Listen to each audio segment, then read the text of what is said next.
The recording is useful.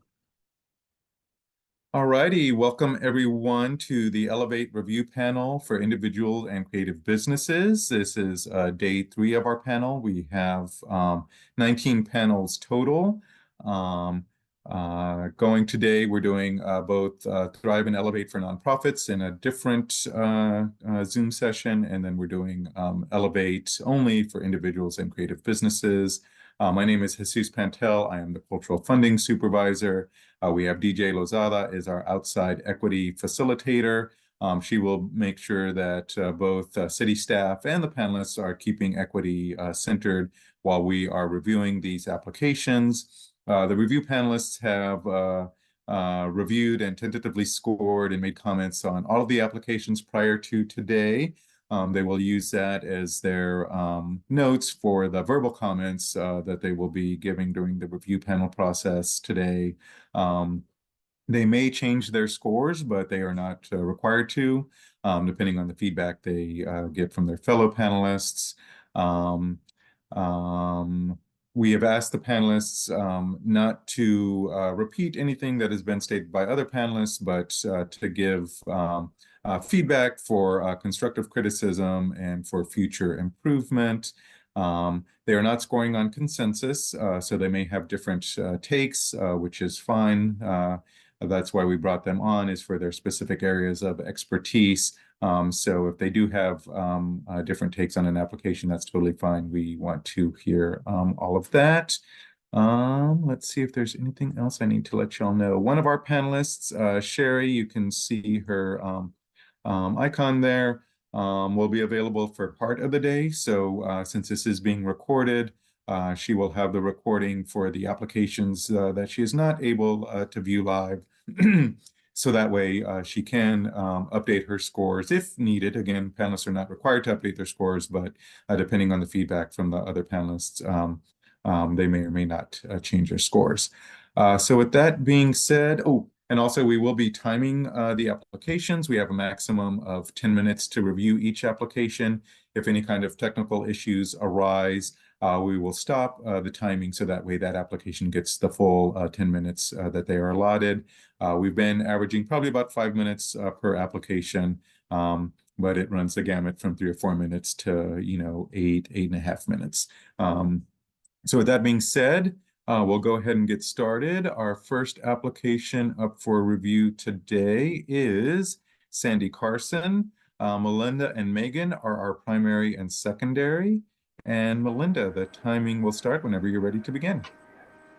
Hi, thank you, everyone. Okay, so Sandy Carson is applying for $30,000 for a launch of a book project that will also, the programming will also include a BMX panel and a bike workshop. And he's a photographer that focuses on BMX culture in Austin, and has targeted BIPOC and disabled youth throughout his workshops and discussions. And that's sort of a continuation of that is what they're looking to do. Let's see, comments. Okay, so I love that the project is such a unique way of documenting creative expression in the BMX culture under Latinx and Black riders are the focus. So key constituencies are clearly identified, as well as persons, teens, and children with disabilities. The leadership is strong. Sandy Carson is a Scottish immigrant, but he brings together his experiences with 2 Latinx bike BMX riders. So the explanation of how the lived experience of these different leadership members is going to inform the process and the activities was really strong. There was what I would like to have seen would have been additional sort of thought gone to the accessibility. It did not seem to be happening across the 3 events mentioned, which are the book launch, the BMX panel, and the bike workshop. There was some planning for an ASL interpreter for I believe for the workshop, but not much discussion about accessibility otherwise. And there was no professionals for the language accessibility, although 2 of the leaders are bilingual. but there was no mention of professional services for that. And the only other thing that I would like to have seen in this one is a little bit more of a description of the accountability to the key constituencies beyond the sort of the process being part of the three cultural leaders, the leaders having lived experience in the community. Beyond that, how are they accountable to the community? Thank you. Secondary, Megan? Hi, everyone. Thank you, Melinda, for your comments. I tend to agree with Melinda on a lot of her points. Something that I really like about this proposal is that the artist really does seem to be creating an event around the production of something creative, and seems to be really emphasizing opportunities for the community that he's documenting, which is a community that he sort of both is and is not completely a part of, as Melinda mentioned, because he is a Scottish immigrant. But also a member of the BMX community. So I think this is an interesting and creative way to kind of bring voices to the people that he is documenting, and bring that to the forefront. Something that I felt I was a bit neutral on is that the event itself seems to be fairly well thought out and well organized, but I wasn't really certain how exactly he was going to be promoting it within these various communities. There is a lot of information in the proposal about how there will be scholarships available or stipends available for people who are participating, but it wasn't really clear to me how that was going to be promoted. So I'd love to know a little bit more about that. And then when I was looking over the budget, the primary budget allotment goes to payment for the artists, which does sound to some extent like it's going towards the creation of the book more than to the event that is centered around the communities. And for me, that seemed like the end result of the grant was more the creation of the artist's vision for the book than for the events and opportunities that the book is creating, or that the launch for the book is creating. And I would like to see that be a little bit more evenly distributed.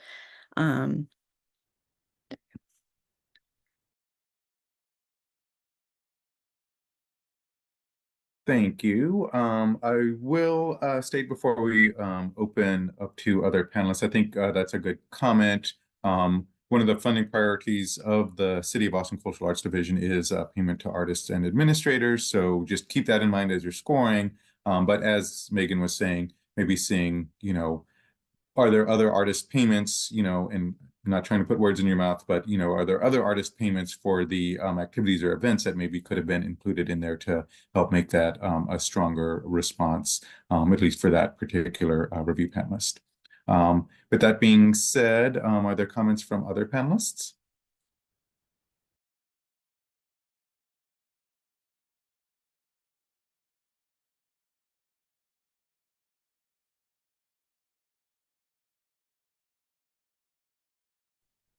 If there are no further comments from the panel, everybody's in agreement with basically what's been said, no differing perspectives or thoughts. Seeing as there are no additional comments, if you would please, panelists, finalize your scores and then let me know when you've done so by raising your hand. Megan? Cindy? How do we finalize it in the system? I'm so sorry to ask that. Oh, just if you want to change your score, and we're not timing, just for everybody, the review has completed, so this isn't going into the 10-minute time. But if you want to change your score, you can do so. If you don't want to change your score, then you're done. But if you do want to change your score, you can go ahead and change that in there. Hit the submit or whatever it is button, and that'll finalize your score. And I'll call on each of your names when I see that you've raised your hand. So if I haven't called on your name. Okay, Patrick, Megan, Cindy.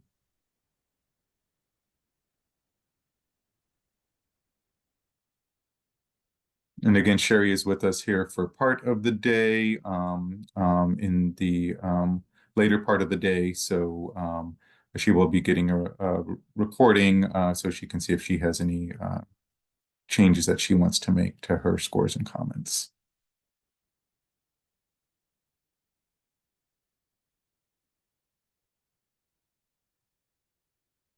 And Melinda. All right. So we will move on to our next application. So the next application up for review is Priscilla Bodwar. Patrick and Melinda are our primary and secondary. And Patrick, whenever you're ready to begin. All right, thank you and good morning.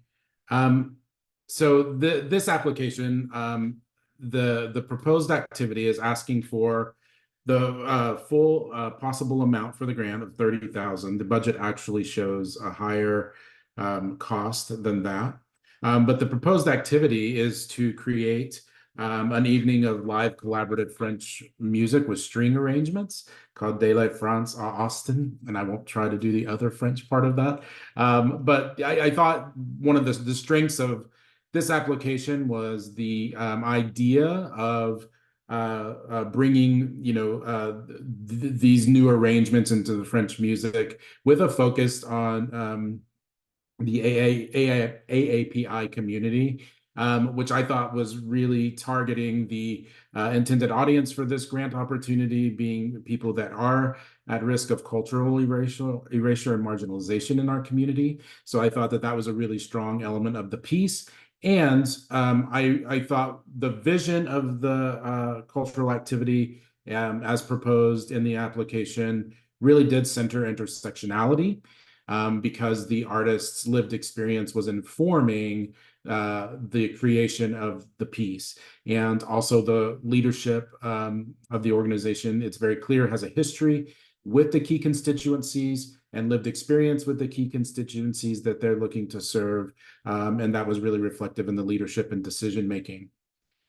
For me, I wanted to see in the process of developing the cultural activity a little more engagement with the key constituency, and to think through how the key constituencies might be able to participate in the building of the activity, so that they were engaged in the process beyond just being able to attend the final event and listening to the concert. How could the key constituency be involved from the beginning? But other than that, I thought it was a strong marketing plan, and also some really good service and thinking through how people in the disabled community could participate in the program as well. Thank you, Patrick. Before we move on to the secondary, just a point of clarification on the budget. While $30,000 is the maximum amount that can be requested, we do have optional application workshops that applicants are not required to attend, but we do let them know in those application workshops that, the budget in column B should add up to the $30,000 or whatever the city request amount is. If they have extra money that they want to bring in, they should put that in column C. For any applicants watching live or the applicant watching the recording later, we do advise the panel to look beyond grantsmanship to the extent that they can. So this, I think, would be an example of looking beyond the grantsmanship, because it's a good comment that it should add up to the city request amount. But since we do allow them to put any excess in the other column, just keep that in mind as you are scoring the application. With that being said, we'll move on to the secondary. Melinda? Okay, thank you. Yes, I love this one. It had the performance and the activities very well described in this, or it's kind of, it's a small project that is a big thing, so it doesn't require too many different parts and pieces. So it's clear that it's something that's completely feasible and targeted towards the key constituencies. So I love that. I love, yes, the intersectionality, not only in terms of the different identities that are in question in terms of cultural, French, and Asian, the Asian community, and in particular the Indian community, but also that she experienced herself a medical condition that she then kind of talks about disability as informing this process as well. So high points on the intersectionality and inclusion aspect and the lived experience for this project. I think, did I have anything where I was hoping there was more? Sorry, I'm gonna look at my comment. Oh, yes. And this was like the previous person who just spoke right now, Patrick. I wanted to know a little bit more about how the key constituencies are involved in the process, beyond, again, the artists that are going to be performing. How is the community involved in the process, and how are they held accountable to those key constituents at the end of is there anything that, surveys or some sort of debriefing, or how do we, how do we know what the outcomes are for that project. That's it. That was my only. I would like to know more about that.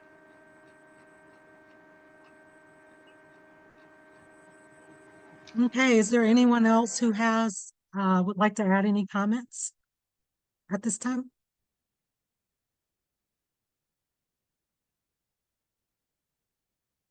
All right, Jesus, I think we're good to go. All righty.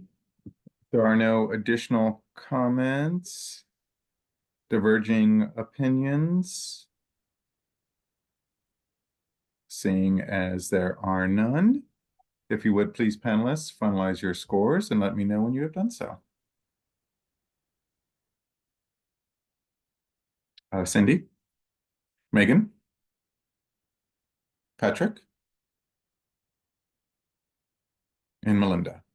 And Sherry is participating in the latter half of the afternoon or of the day, and will have a recording to see if it changes any of her scores. So we'll move on to the next application up for review, which is Anuradha Nampali. Cindy and Patrick are our primary and secondary. And Cindy, whenever you are ready to begin.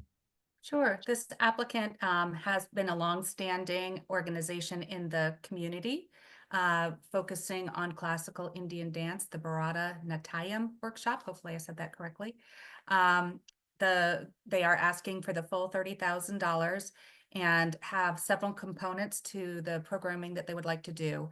The first is a 12-week Bharata Natyam workshop where participants will be able to learn about a rare choreography by a dance master from Mumbai.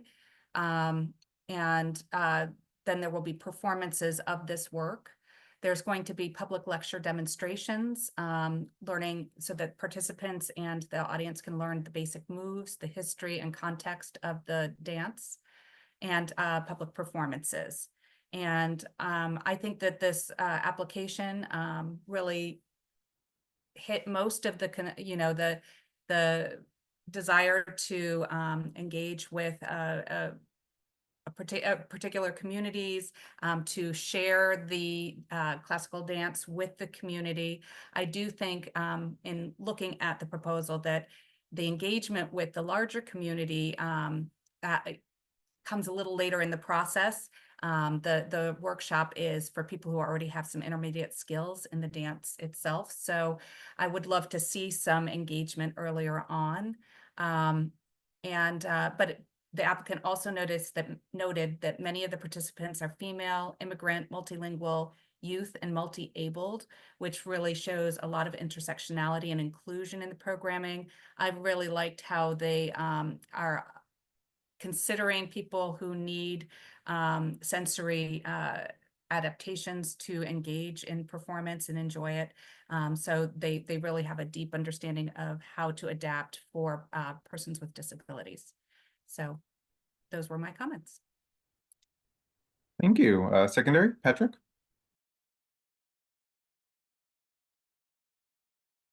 Yes, I don't believe I have anything to add. I'm in full agreement with the previous panelists. I think the one thing that I would mention is the marketing plan.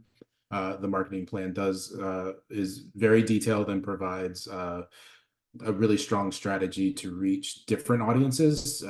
Again, I agree with the comment that the full communities later in the process, but there is a plan to reach all of those communities via marketing channels, and that's what I would add. But I agree with the previous comments. All right, do we have any other panelists that would like to add any comments or have any differing opinions?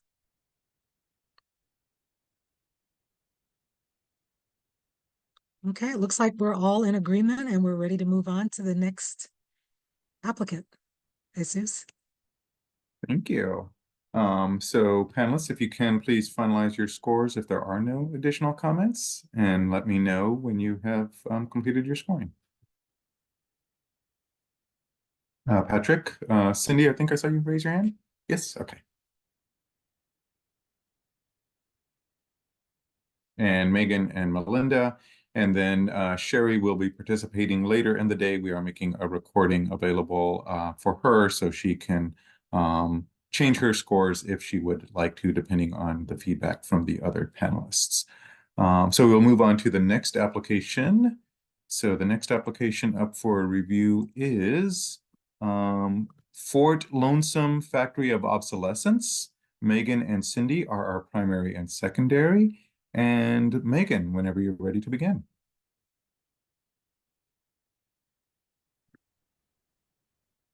Okay, so Fort Lonesome is an Austin-based creative organization of artists who work in chain stitch embroidery. This is a woman-owned business that aims to honor Texas heritage and spotlight the ethnic diversity that built a legacy of Western wear in the state of Texas. They are applying for $30,000 to support their launch of a collective workspace that they're referring to as the Factory of Obsolescence, which references the sort of disappearing art of chain stitch embroidery. And it's an ode to other lost art and trade crafts. They hope to use this money to create a more equitable access and education around an art form that's closely aligned with the Texan identity. I really liked in this proposal that they sort of centered equity as being access to arts education, and that they are also dedicated to acknowledging the rising cost of workspaces, especially for creatives in Austin, Texas, and that they are trying to create a shared workspace that's open to the public. Something that I felt a little bit more neutrally about is that it seemed to me that their history of community service was really, really wonderful, that they clearly do a lot within the community, but that they seem to have a much broader attention to the city and have focused on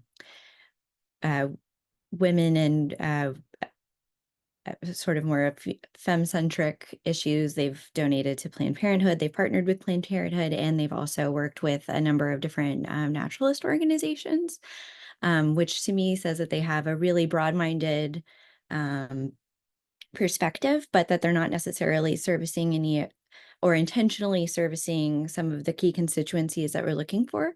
And I also, I really appreciated their budget. I thought it was well organized, and that their marketing plan seemed very reasonable. A lot of their costs are going to their admins and other artists. Something I would have liked to just see a little bit more of would just be more intentionality in recognizing the space that they're in Austin and on the east side, and maybe as they're elevating lost crafts, maybe also elevating the neighborhood that they're inhabiting.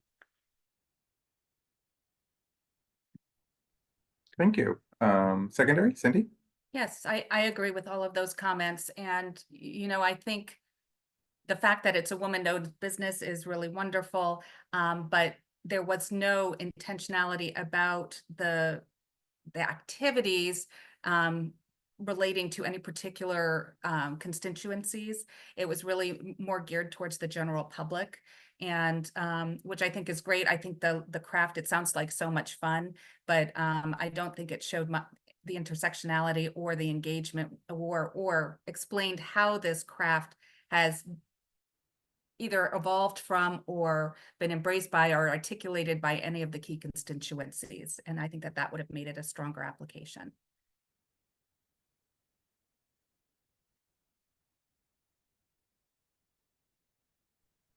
Thank you. Comments from other panelists?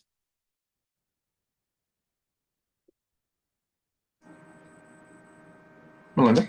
I just wanted to say that it is, there's so much history to be explored in that intersection of like Western wear and that sort of craft. I was so excited about this particular craft being the sort of the artist approach. But then, yes, there wasn't any, as the previous member said, any kind of acknowledgement or exploration of how a lot of the communities that we're focusing on in terms of cultural displacement or in risk of erasure have some history to this, and how in relation to this craft and how that could be kind of centered. So that would have been great.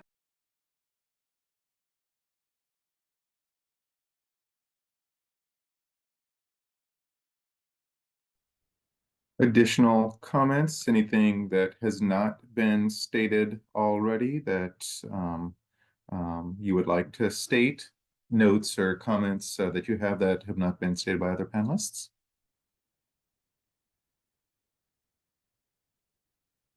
If there are no further DJ, yes.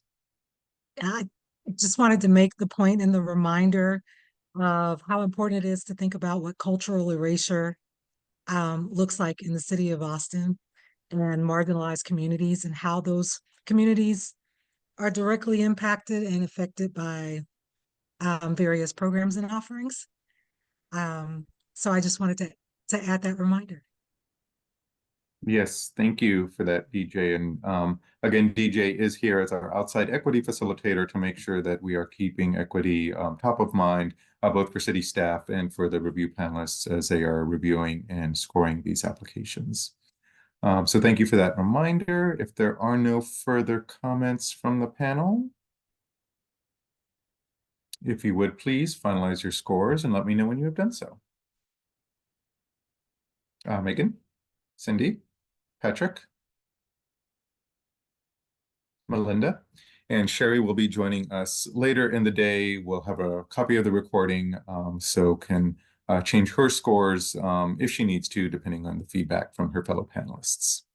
So we'll move on to the next application, which is, next application up for review is Dead Mosquitoes Productions. Patrick is our primary, Megan is our secondary, and Patrick, whenever you are ready to begin. Okay, so the application from Dead Mosquitoes Productions is a request for a grant and totaling $30,000 to put on a concert. And there's a secondary kind of goal of putting on this live concert, which would be to bring the community into awareness around some specific vendors that would be invited and other charitable donations. There was also some discussion in the application about doing a web series about billiards and using billiards as kind of a connecting activity in Austin. And the grant writer has experience in both of these venues, both concert production, billiards, and also doing live music and comedy as well. I really appreciated that there's language throughout this application about the desire to really bring communities and cultures together, really believing that live music is a unifying art form that allows people to of all different nationalities and socioeconomic levels to come together and to have joy in their community. And so that was really clear throughout. And the grant writer is also consistently just talking about a desire to give back to the communities, whether that be through charitable donations or creating events like these. I would have liked to have seen more strategy and focus on really serving a specific key constituency as kind of laid out in the grant. Right now, it feels like that the application is really in service of the broad community.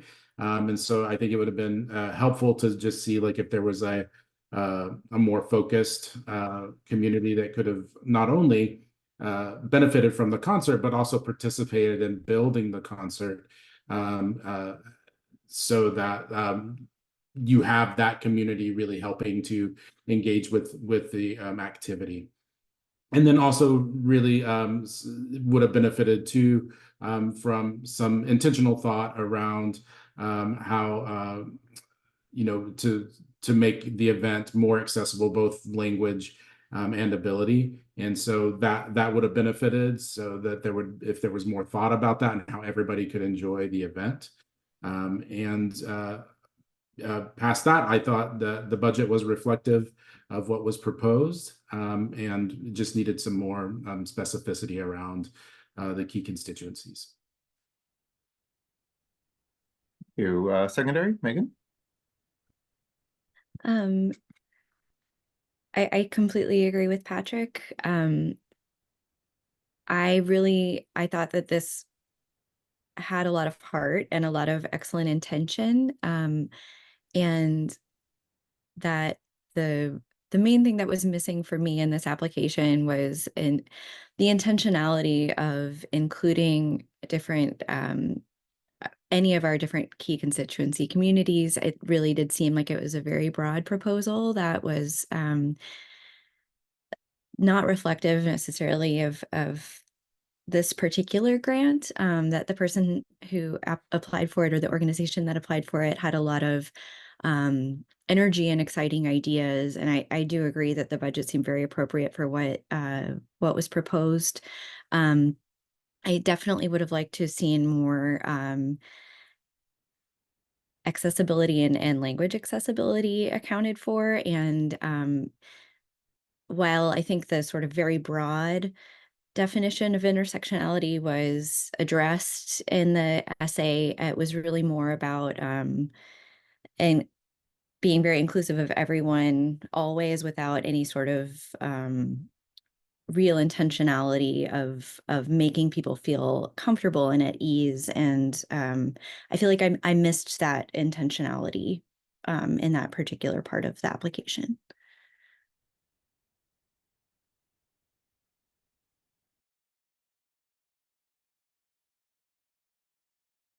Now might be a good time just to refresh. Thank you guys for those comments, and just in alignment with what you're saying.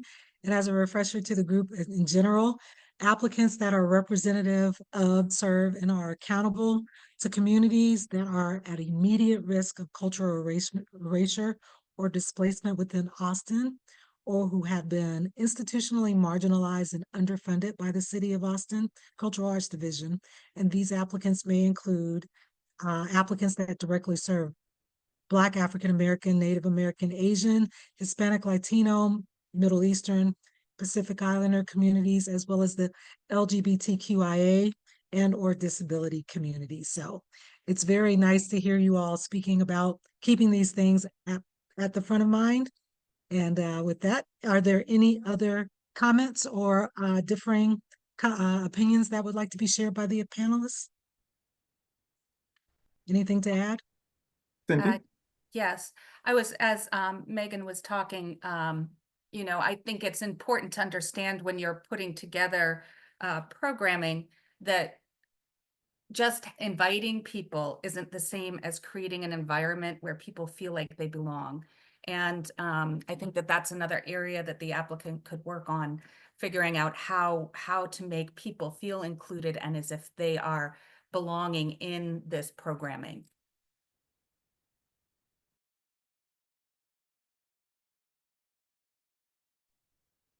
Thank you. Any additional comments from the panel? Thank you, Cynthia. If there are no further comments, anything, notes that you have that haven't been stated already?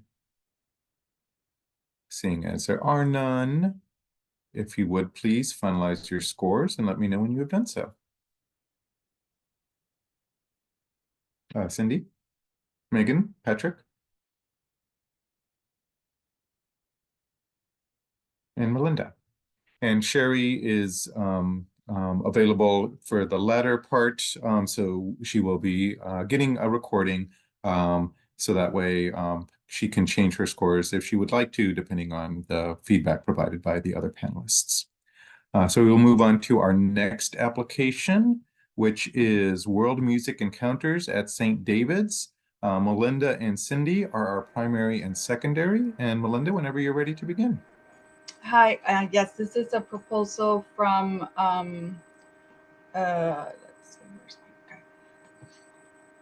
The applicant is St. David's, and they are proposing a world music concert where they will invite musicians from all over the world. Their key constituents are identified as a Middle Eastern community, Asian American community, and the South American community, Mexican American community, the Cuban community, and there's a few other communities that are identified there.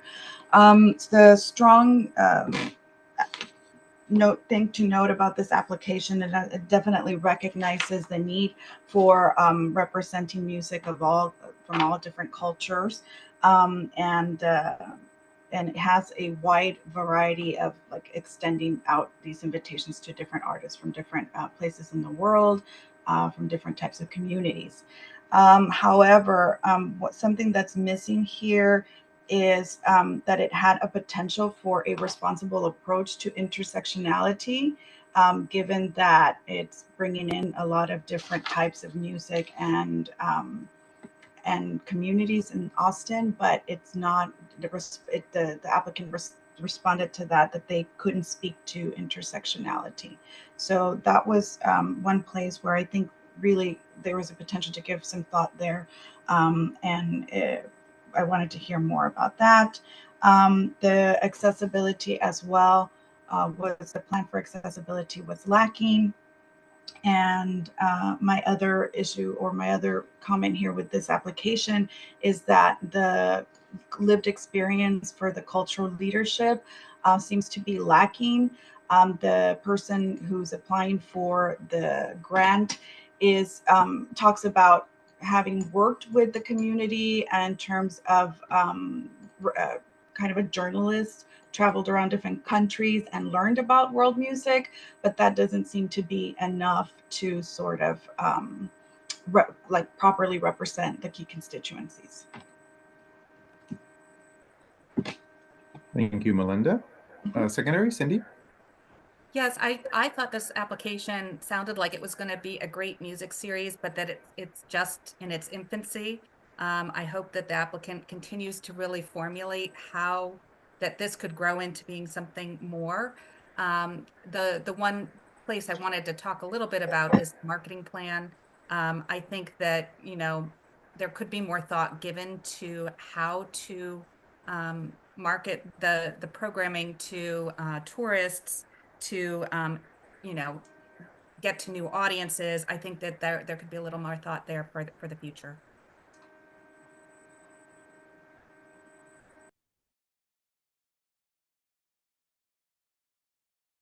All right. Are there any other comments from panelists? Any differing opinions or anything you'd like to add?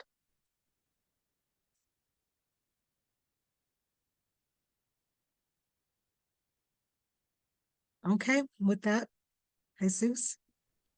All righty. Thank you, everyone. If there are no other comments, differing opinions, as DJ has stated, if you would please, excuse me, if you would please finalize your scores and let me know when you have done so.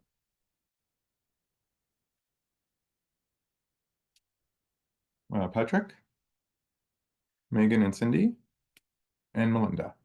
And Sherry will be available for the latter part of the review panel process. So she will get a recording to watch, see if it changes any of her scores for this particular application.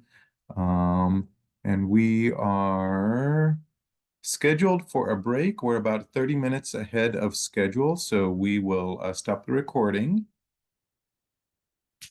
Back up. And we are back from break, continuing the Elevate panel for individuals and creative businesses, day 3. Our next application up for review is Anga House. Patrick and Melinda are our primary and secondary. Let me get my timer ready. We have 10 minutes to review each application, and the timing will start whenever Patrick is ready to start giving his commentary. Thank you, Jesus. So, yep, this next application is Anga House. This is a proposal for requesting $30,000 to help with cultural activities that include a visual art project, which is a video exhibition series featuring interviews of 4 up-and-coming BIPOC women artists in Austin. Also workshops that will provide augmented reality workshops, ceramic workshops, and workshops in grant writing skills at their creative space that will happen throughout the year. And then it will end with a public activity, a video exhibition series that will be accessible online. And the workshops throughout the year will be open to the public with a focus on BIPOC artists. I thought the application was strong in the key constituencies that are identified. The organization is relatively new, founded in 2022, but was founded with the key constituencies in mind. So their mission is to address the displacement of BIPOC creatives, particularly those of the African diaspora, Afro-Latina and immigrants, and African-American women. And so that was kind of the heart of the starting of the organization, and that is the identified key constituents for this process. I thought that the application did a really good job of laying out the details for not only the activity, how intersectionality is involved, and they have really strong accessibility plans.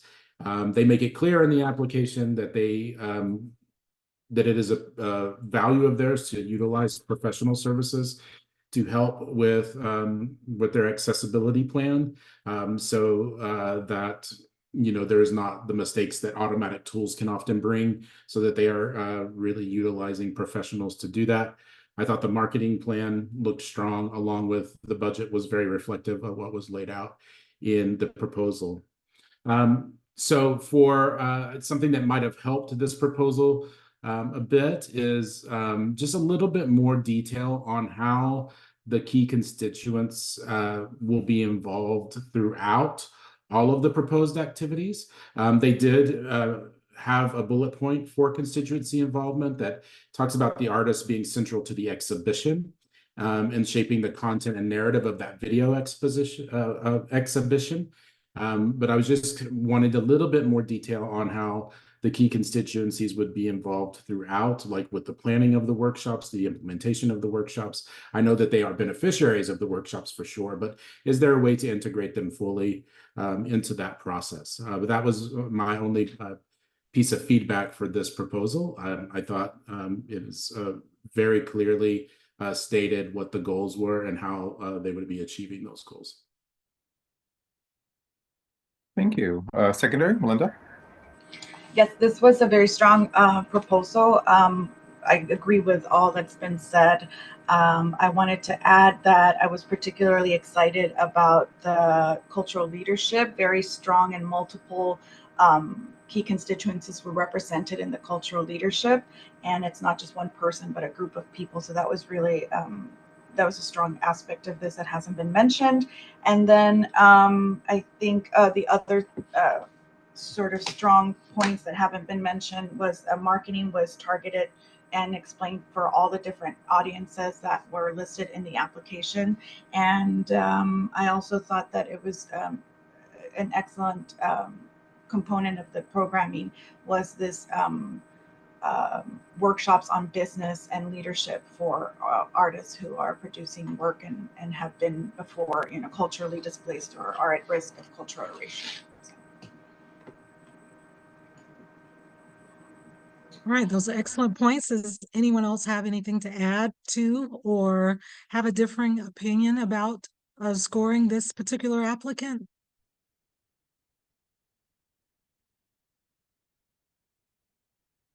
Okay, with that, I'll turn it back to you, Jesus. Yeah, thank you, DJ.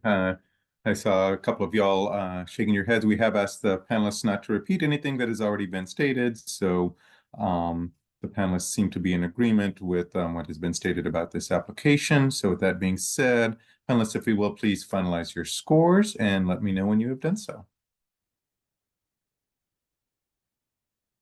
Cindy, Megan, Patrick, and Melinda. Alrighty, thanks y'all. Moving on to the next application, Texas Burlesque Productions. Cindy and Patrick are our primary and secondary. And Cindy, whenever you're ready to begin. Sure. This application is for an organization that has been in existence since 2007 and says that it is the oldest burlesque performance opportunity of its kind, which is really kind of cool. They focus on key constituencies for LGBTQIA+, gender nonconforming and BIPOC, and also include people who are of different ages and different disabilities. Their goal is to provide performance opportunities and experiences for people of all body types, ages, and races, and that they're providing an environment that is safe, supportive, and shame-free. It's a 4-day festival with performances, a mixer, and a workshop. I like how they talked about the, audition experience where they have a wide call for different types of people to come and audition to be part of the performance, that they really do seem to have good communication outreach. I liked how they were looking for new audiences, and that they really incorporate people with disabilities into the experience. They're also providing ASL interpretation, and they have people who will assist anybody who has a disability that's a performer. So I thought it was a very strong application. Thank you. Secondary, Patrick? I agree with the comments of Cynthia, and I think the one thing that I would add that I was really excited by was the language around intersectionality and how burlesque performance has often throughout its history been confined to a very specific look, and that for the duration of their time in existence, they've really embraced queer, BIPOC, Indigenous, and body shamed and age shamed and disabled performers to kind of reframe how the art can work. And then the one question that I had about the proposed activity is yes, was interested in the same way about how the audition process works, and then just a little bit maybe more detail on how those are key constituents that are coming to the audition, but then how are the lived experiences of the key constituents represented in the public activity, knowing that they are coming to the audition with an act already? Like how is it curated, I guess? So I was just curious about that and wondered how that might work. But other than that, I agree with the first panelist.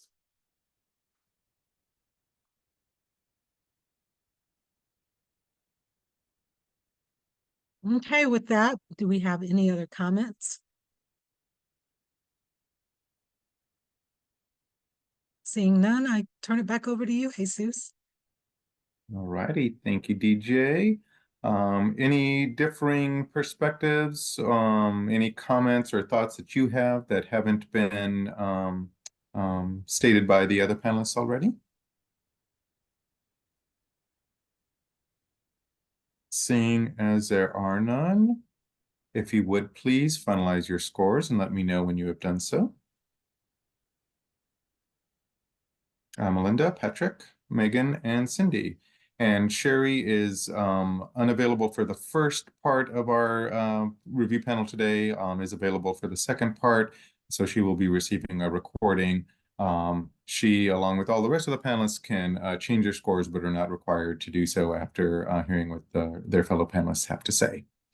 So we will move on to the next application, which is Cassie Hay, excuse me. Cassie Hay, Megan, and Cindy are our primary and secondary. And Megan, whenever you're ready to begin. Okay. So Cassie Hay is a documentary filmmaker who is requesting $30,000 to make a documentary short with the intention of later expanding it to a feature-length production. The short will center on deaf music interpreters Justina Miles, who is a deaf Black interpreter from Austin, and Julian Ortiz, who is a deaf Latinx interpreter from Round Rock, as they bridge the gap between the hearing and deaf communities during the 2024 Austin City Limits Music Festival. The key constituencies are listed as deaf and hard of hearing ASL interpreters from the Black, Latinx, Filipino diaspora, and LGBTQIA+ communities.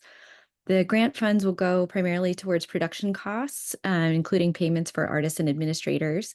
And so it will center around the creation of this film. And in the winter of 2025, there will be a local screening of the short film to be followed by live performances from Julian and Justina.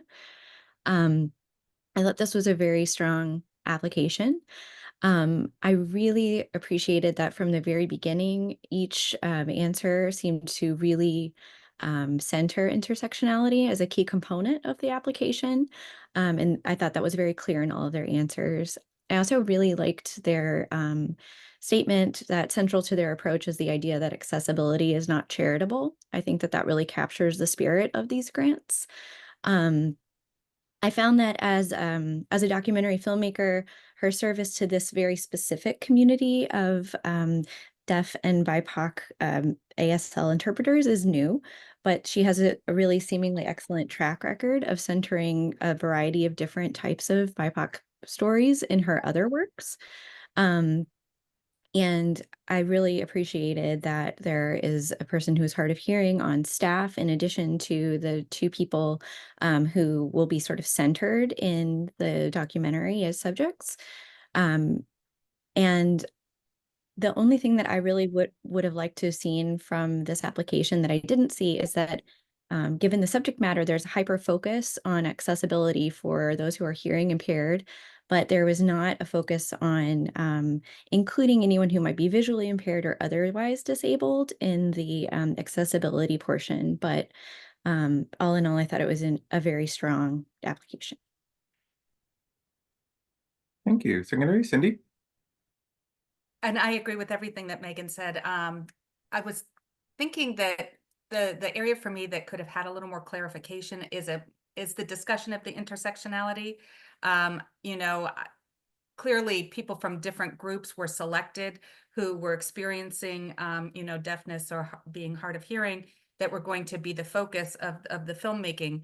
But it wasn't really clear to me in reading the grant as to why people from those communities were selected and what was the intersection of the experience there. And I'm sure that will get flushed out through the making of the film.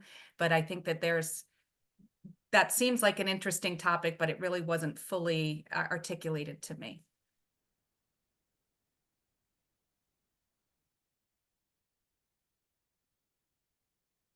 Okay, well, seeing as this is a topic, just as a reminder, if it's okay, Jesus, scoring high on this one, the artistic vision mission is rooted in serving communities that are at immediate risk of cultural erasure and displacement within Austin, or who have been institutionally marginalized and underfunded by the City of Austin Cultural Arts Division. And documentation provided shows that they are reaching those underserved communities, and that is central to their the applicant's mission. So thank you all for pointing out those very important facts in your comments. And does anyone else have anything to add or have a differing comment they wish to express?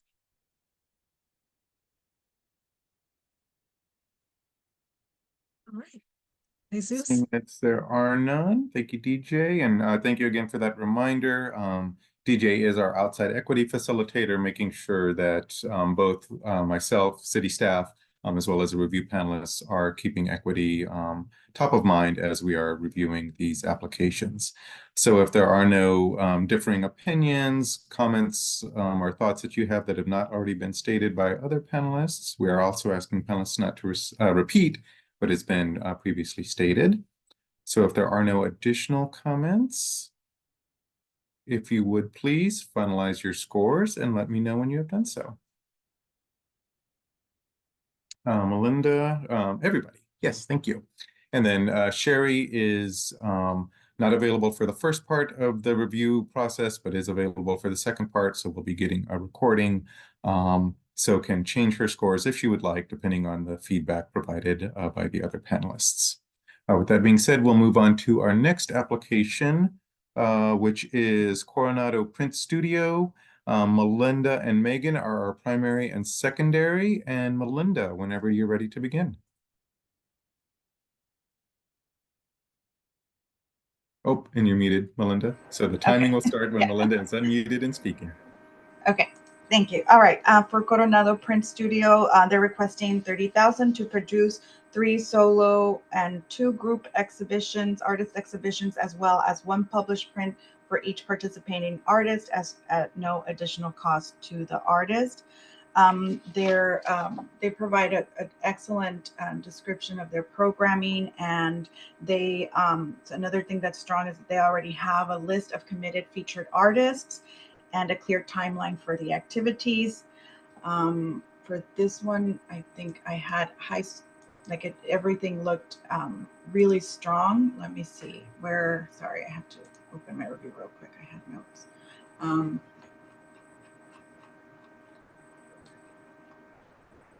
Cultural leadership was strong and represented again the different constituencies mentioned in the first part. And the only place I wanted to see more was for accessibility. They did not have a plan that included trained professionals for the first part of the accessibility with accommodations. That's it. That was the only place where they were lacking a little bit for me. Thank you. Secondary, Megan? I tend to agree with Melinda. I especially appreciated how community-centered the Coronado Print Studio is. I liked that they brought up their free exhibition space, and that they also help artists in town participate in Print Austin and the Austin Studio Tour, people who might not be able to afford or have studio space to be parts of those events. I thought that their cultural event, the exhibitions were really well detailed and very well thought out, and detailed in a way that I haven't seen in a lot of our other applications. The only area where they lost points from me, like Melinda, was accessibility. I appreciated that they brought up additional COVID measures for people who might be experiencing any health issues, but I didn't like that I didn't see any additional ADA compliance beyond just what is federally mandated. And I thought that while their marketing plan seemed really well thought out, I would have loved to just see a little bit of specificity in what avenues they might be pursuing specifically. And that was the only area where they lost points. Thank you. Before we move on to other panelist comments, staff has only done a brief cursory glance, but I am looking at the accessibility portion. And they do say that additionally, printed materials such as catalogs and wall labels will be printed in large text to accommodate visually impaired individuals. So just, I know y'all are looking at about 25 or so applications, so I just want to have that as a reminder for you to keep in mind as you are scoring this application. With that being said, any additional comments from other panelists?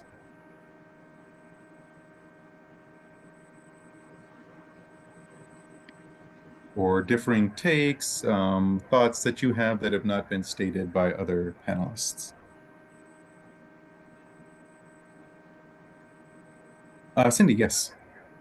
I just wanted to point out that I like the idea that they're going to have an eye towards helping people think about collecting art. And I know in the Baltimore area where I am is that is a conversation that's being had about how do people become collectors and build collections. And I think that having that conversations across key constituents is a very important dialogue. Thank you. Any other comments from the panel? Seeing as there are none, excuse me, if you would please finalize your scores and let me know when you have done so. Megan, Patrick, Cindy, and Melinda. And Sherry is not available for the first half or for the first part of our review, but will be available for the second part. So she will be getting a recording and can change her scores if she would like, depending on the feedback provided by the other panelists. With that being said, we are moving on to our next application, songcraft.co. Melinda and Patrick are our primary and secondary, and Melinda, whenever you are ready to begin.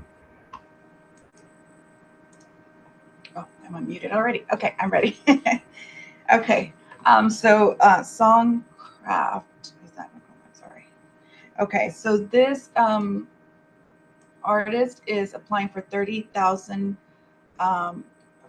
to extend programming for songwriters and producers, musicians, and artists in Austin that identify as women, Latinx, and BIPOC, and their history of service is strong. They foster opportunities for these groups and create spaces for learning and again, sort of promoting these musicians. Their proposed activity is expanding their programming, which would include additional mentorship, songwriting workshops, and a concert at the end of the workshops. So I loved the programming. I thought that was a good way to sort of work with the artists, and kind of one thing follows the other. The songwriting then culminates in a concert. I love the idea of the mentorship and having one-on-one, like musicians that are already sort of set up, and having them as mentors for established artists, right? Having them as mentors for beginning artists. And so I thought that was a great strength to this application. I wanted to hear a little bit more about the mentors that are going to be involved. So there are names, but I don't know a lot about the artists and how they might reflect the key constituencies. I think, yeah, that's it. Everything else was fairly strong for me. Oh, wait, no. There was no adaptations or services for persons with disabilities beyond the ADA access that I could see.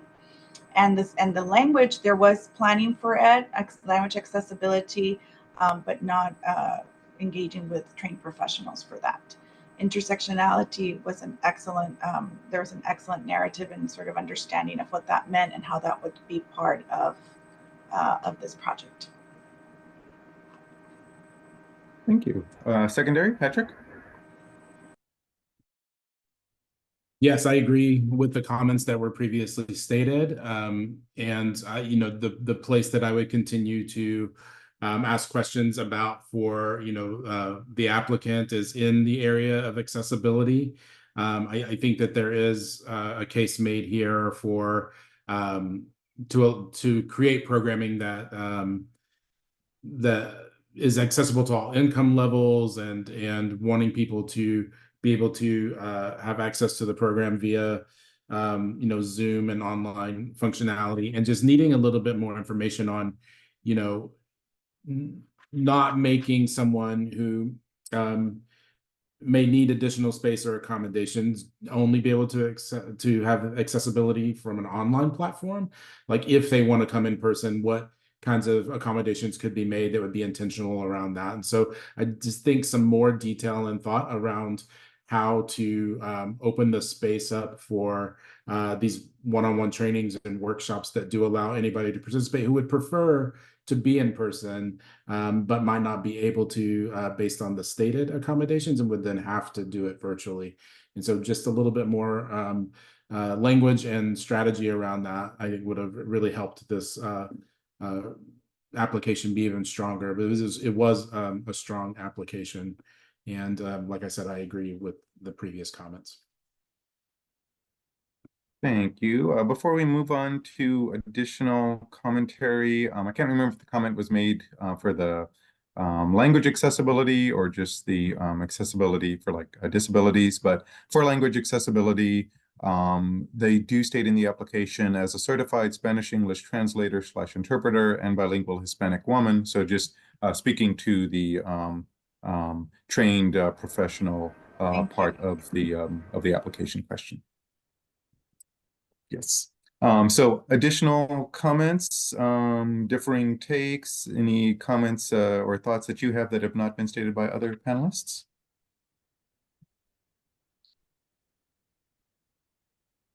Again, we have asked panelists not to repeat anything that has already been stated.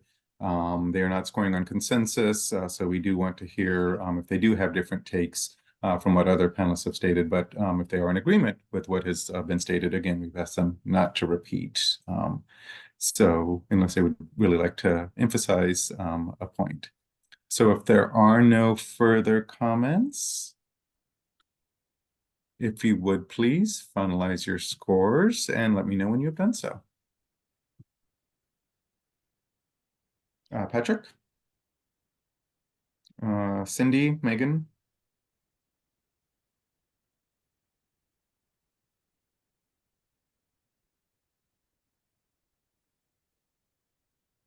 And Melinda. And Sherry will be available for the latter part of our review panel meeting. She will get a recording of this, so can change her scores if she would like, just like all the panelists can. They're not required to, but can change her score if she would like after hearing what the other panelists have to say. So we will move on to our next application, which is Hex Partner. Patrick and Melinda are our primary and secondary. And Patrick, whenever you're ready to begin. Thank you. So Hex Partner submitted an application requesting $30,000 to support a cultural activity that would be the organization of Dungeon, Sith, and Fantasy Music Showcase. The showcase would be intentional about featuring persons of color, non-binary and femme musicians, along with musicians with disabilities. In the application, I think one of the strengths is the acknowledgement that booking shows, renting sound equipment, hiring personnel can be daunting for artists that are neurodivergent. And you know, that part of the activity of this grant of this proposal would be really helping people engage in those parts of organizing a music showcase. And really wanting to, again, this is a proposal where the art form has been largely participated in by one certain set of demographic, and the desire here is to really open it up to generate access. I thought another strength of the proposal was just the history of service in opening access for the key constituencies as described in the proposal was really strong. And again, those key constituencies were neurodivergent musicians, children of Asian American immigrants, and other gender minorities. And really wanting to open up this art form to create accessible pathways for people who are interested in the art form to be able to participate in it. You know, the one thing that inside of really describing the cultural activities is I do feel like they are addressing the key constituencies that they named in the application. And I just have a curiosity, and I wonder about if there could be more description and more intentionality around how equity is considered. As you know, this art form does skew towards heterosexual males, but be really helpful to learn how the project in and of itself is centering equity by having the key constituents participate in the development of and execution of the project. But again, I think it was very strong in both of the way that it talked about intersectionality and accessibility. I also felt, you know, just the application could have been strengthened in the area of language accessibility. So the applicant does mention the creation of some specialized adaptations, but it's just lacking detail on how it will happen or which professional agencies or individuals would provide the services. And so it would just be strengthened by some more detail around professional services in that area. But yeah, that's how oh, and sorry, I did want to mention that I felt like some more detail in the marketing plan would also be really helpful. So especially around how the marketing would be delivered to folks in the disabled community. So just a little bit more focus on accessibility would have also strengthened it. Thank you. Secondary, Melinda? Yes, okay, so I agree with what Patrick has mentioned. I wanted to add that I think that the focus of this project is really neat and exciting and thoughtful to to bring synthesizer music to these different audiences and to have them participate and create in that way. I really was quite impressed by that. I thought that was well thought out. I love that the experience of the applicant speaks to the key constituencies, his lived experience. I wanted to see a little bit more in terms of the history of service, or I wasn't quite sure how that was kind of part of this project or this. It seemed like it was a lot of individual sort of participation in here and in that didn't necessarily constitute a founding history for this project. So just a little bit on that. And I think that my other place where I was hoping to see more clarification was in the language of accessibility, which was mentioned already. So.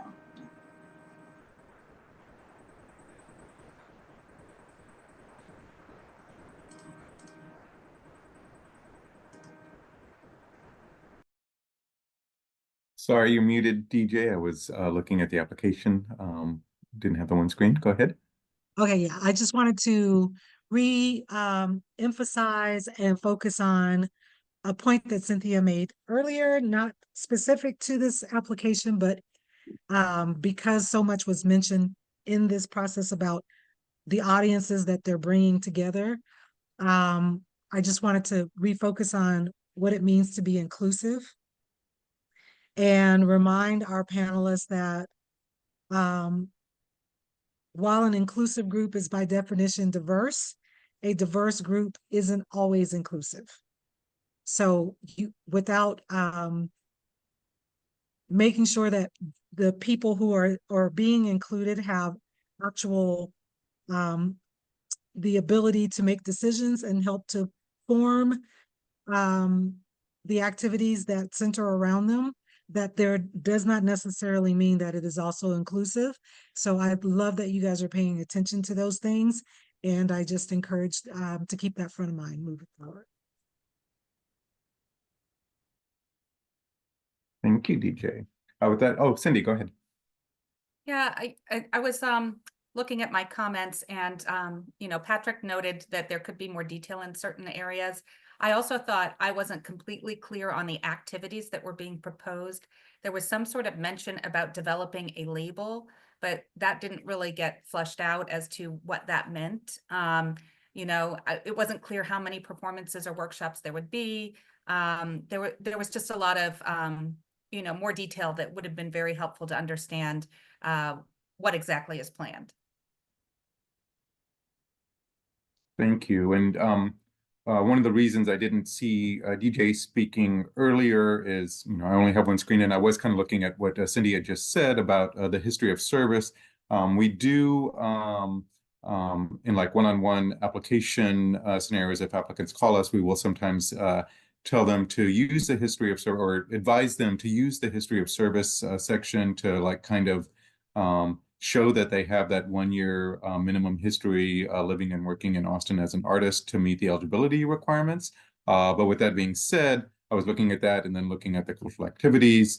And I think the comment that was made earlier that made me start looking into that about how it was unclear still stands, but just giving a little bit of context on why they may have talked about their history as a musician, but it would have made it stronger It sounds like from other panelists that they would tie that back to the proposed activities and what kind of history do they have with that.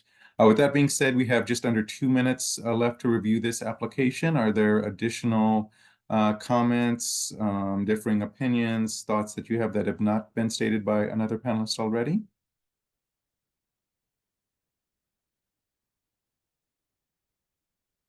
Seeing as there are no other comments, if you would please finalize your scores and let me know when you have done so. Cindy? Megan? Patrick? And Melinda? Alrighty, and that is our, let me just double check, it's our last application before lunch. Yes, it is. So we will stop the recording.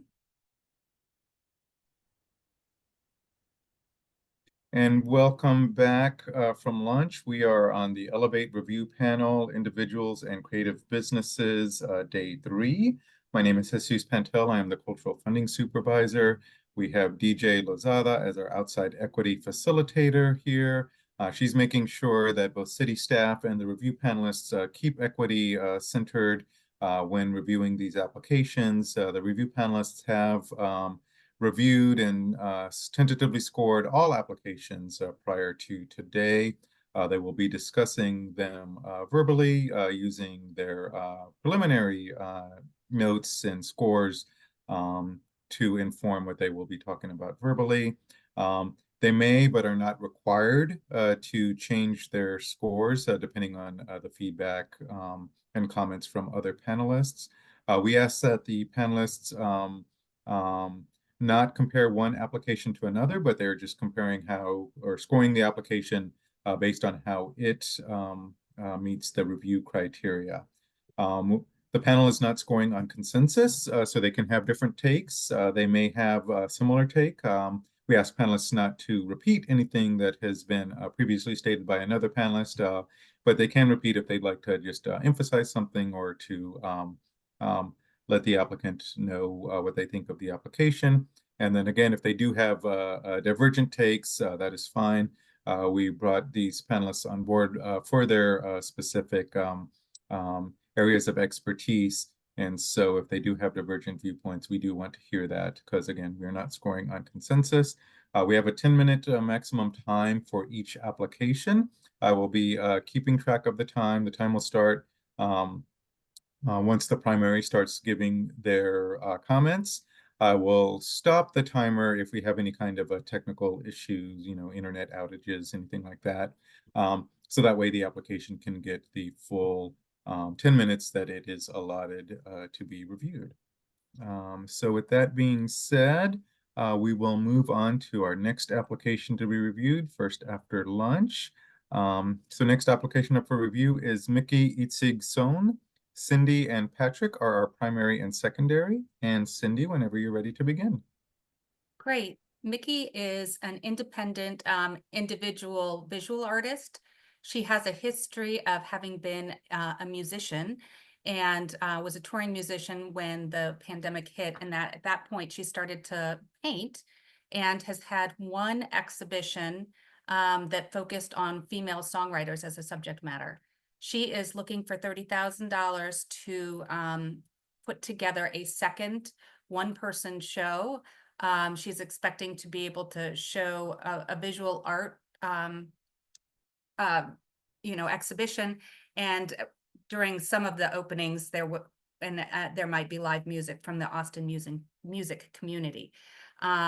She, I think has a good idea about what she would like to do, but she hasn't articulated what the topic of this second show would be. So I think that, from my review of this application, I find it hard to understand how for this show she's going to be engaging with the key constituent communities or finding intersectionalities, even though she did in her first show. So I think she's implying that may be the case. For the disability accommodations and the language accommodations, she really isn't planning to provide anything. So, you know, in my opinion, I think that this is a little bit premature until she's developed a body of work with a theme that she would want to be pitching. Thank you. Secondary? Patrick? Yes, thank you so much. I agree with the comments that were made. I would just like to add, I think that the application could be strengthened by a little bit more clarity around the specific key constituencies. I agree that without knowing the thematic nature of the solo art show that's being presented, it is difficult to infer who the key constituency might be for this particular project at this time. The idea, I think, of the solo show, I mean, clearly there's a background and experience with it, and so it's a good idea. We just need more detail about who will be served, because I think that would also help. It would help in the application, because if we had a more specificity around the key constituency, then we could also, it would help us as we think about how equity is being centered in the project, and also how that constituency will be an integral part of the process of putting on the activities. And so I just think that is some more detail would be really useful in scoring this proposal. I will say that you know, I thought that the budget did reflect what was presented in the proposal, and it would be great too to see some accessibility services represented in the budget.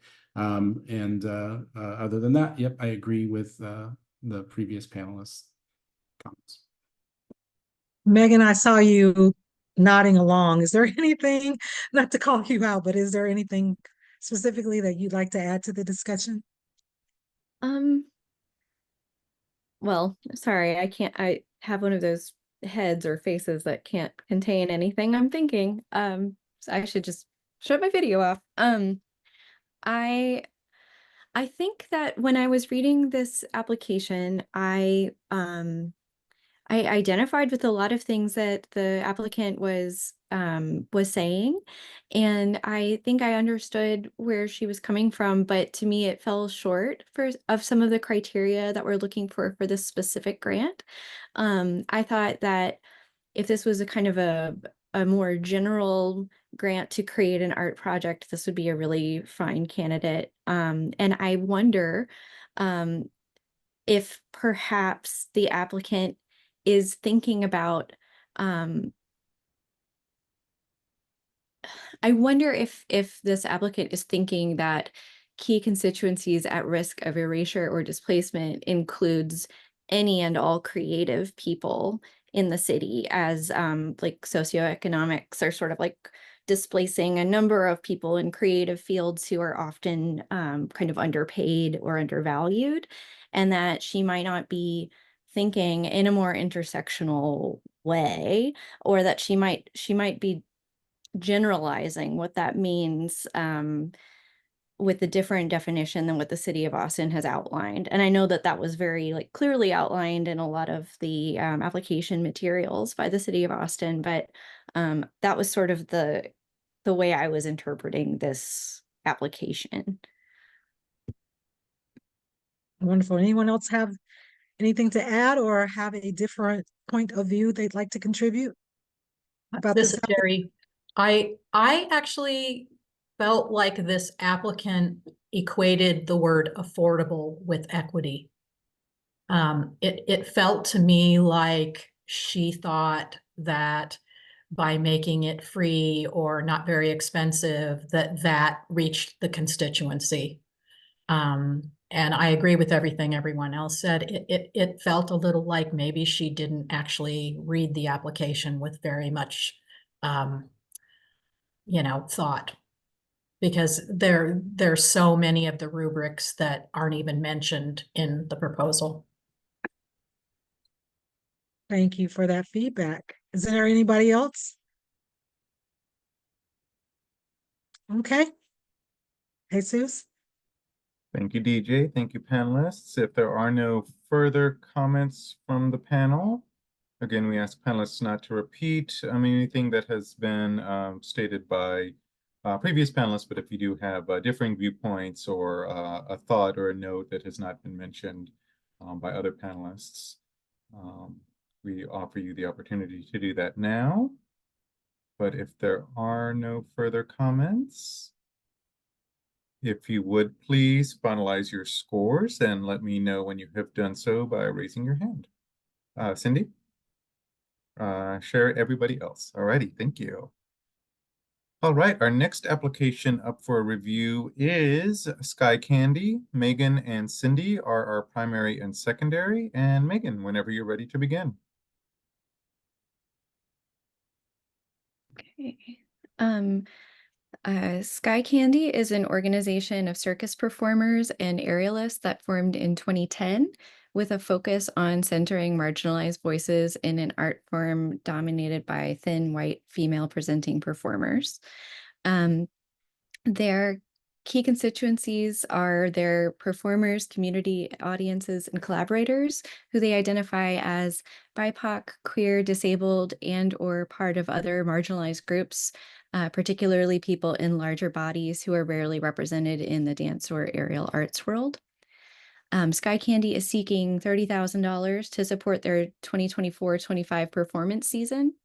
They've outlined this as 4 weekends of aerial, circus, and variety act performances that will feature a student showcase on the Friday evening of the weekend and a professional show on Saturday evenings.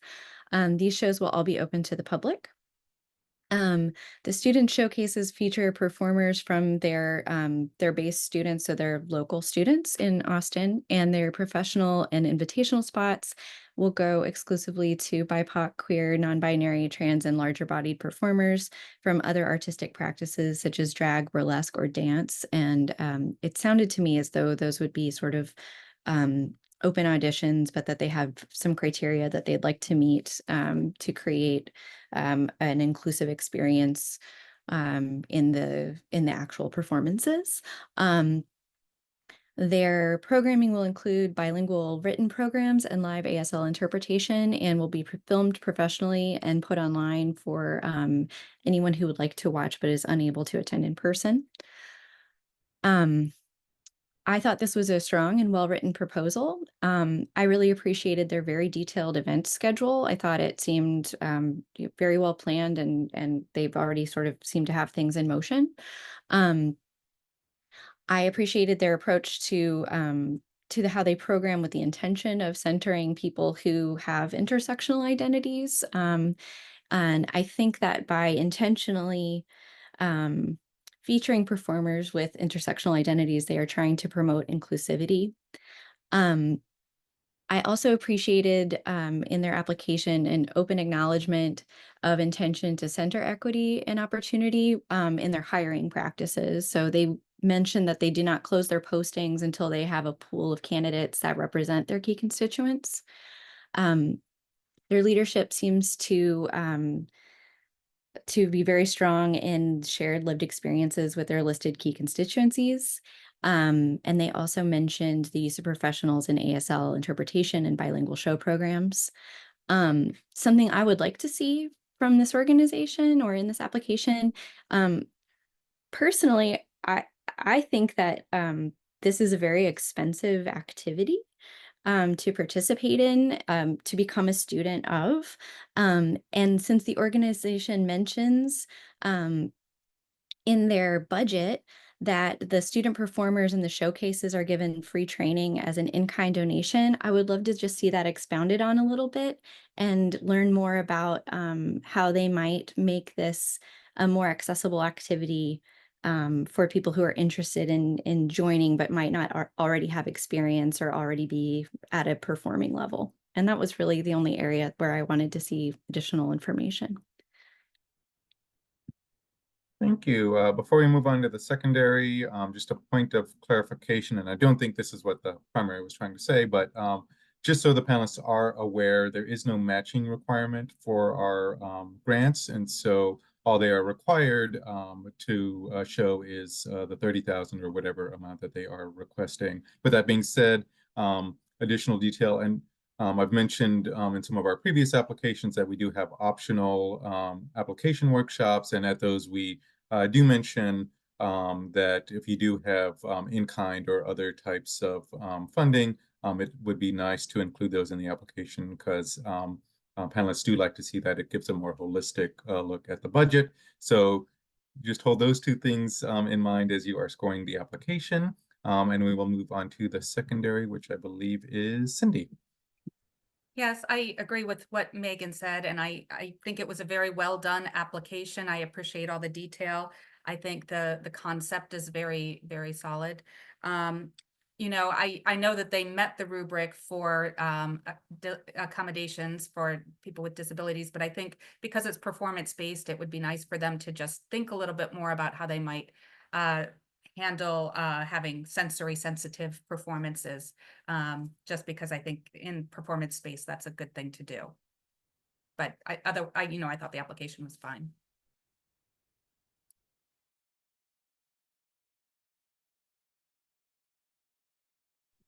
At this time, we'll open it up to other panelists. If you have any remarks you'd like to contribute that have not been addressed previously. Any concerns, any particular highlights that you saw in the application that you want to mention?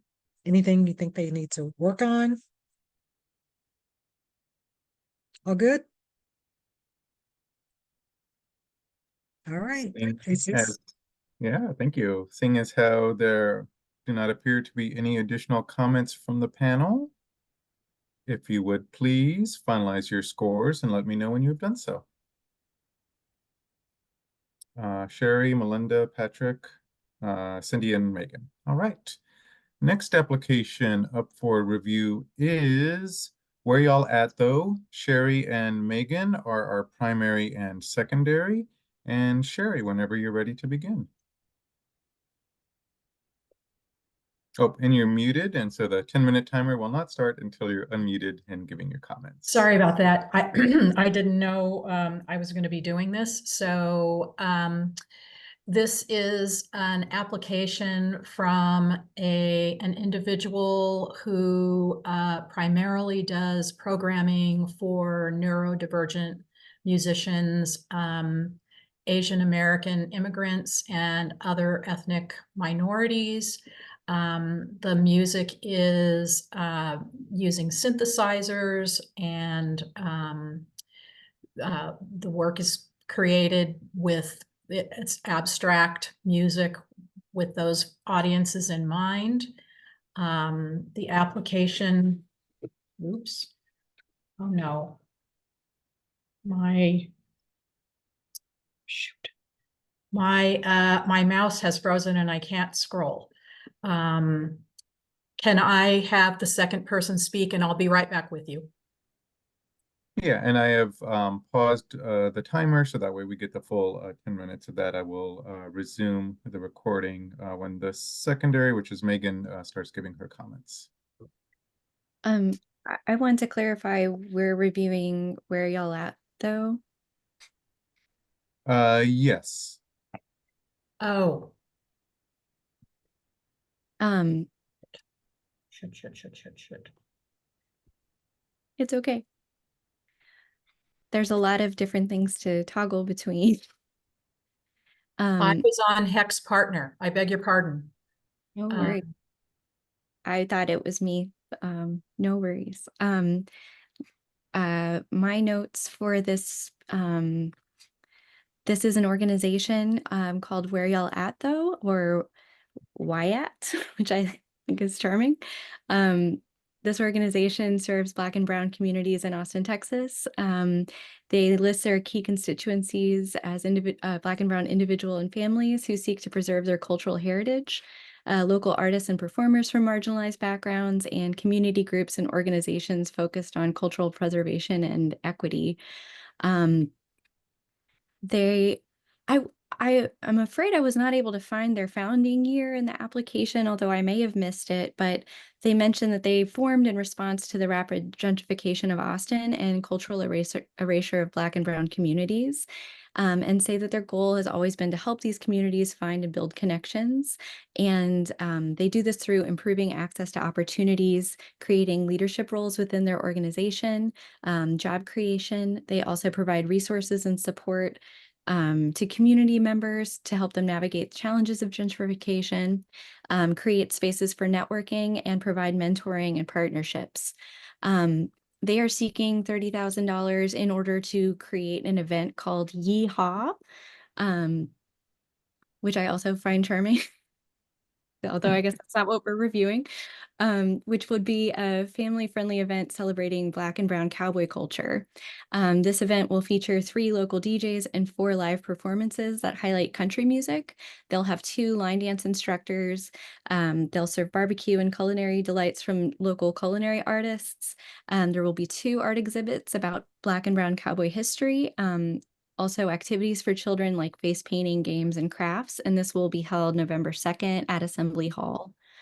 And sorry, my notes are a little sparse because I thought it was the second contributor. I really appreciated the thorough outline of the access to opportunities in their history. I thought that that was actually like really well elucidated upon, and that they were really trying to express the kinds of services that their organization provides as proof of their history of service. I also really liked in their answer about intersectionality and inclusion that they included safe spaces. I think that that's something that I haven't seen in a lot of the other applications, that there's a lot of discussion about intersectionality, but not with the thought of really making something inclusive and safe. And I think that that's something DJ brought up as we were reviewing earlier, and that really stuck in my mind as something to look out for. So I appreciated that being here. I really thought this application was very well written and, like I said, very charming. I thought that they hit a lot of the marks of the rubric. I thought the key constituencies were on the money. The leadership was had a significant amount of lived and shared experience. I did note that they didn't initially address the deaf community in their long form response area, but then they do list an ASL interpreter in the budget, so that checked a box for me as well. And I didn't have any areas where I wanted them to improve that immediately came to mind, but since I'm a museum professional, I did think of the Black Cowboy Museum in Rosenberg, Texas, and I hope that they partner with them in some way for this event because it sounds cool and really educational and interesting. Thank you. I would just add that I thought the application had a really holistic approach to the community. So they, and you listed all of the ways in which they approach the community, but I liked the fact that it was both, you know, arts activity plus skill building, empowerment, and all the other things they mentioned. I also felt that the detail in the accessibility section was really good. And I liked their work samples very much. I, as well as you, I really thought this was a great application. Thank you. And just for the applicant, if they're watching live or if they're watching the recording later, I did start the timer over, so the full 10 minutes is allotted. Panelists have reviewed all of these applications prior to today, whether they're primary or secondary or not. So they have reviewed all of these applications. With that being said, additional comments from other panelists?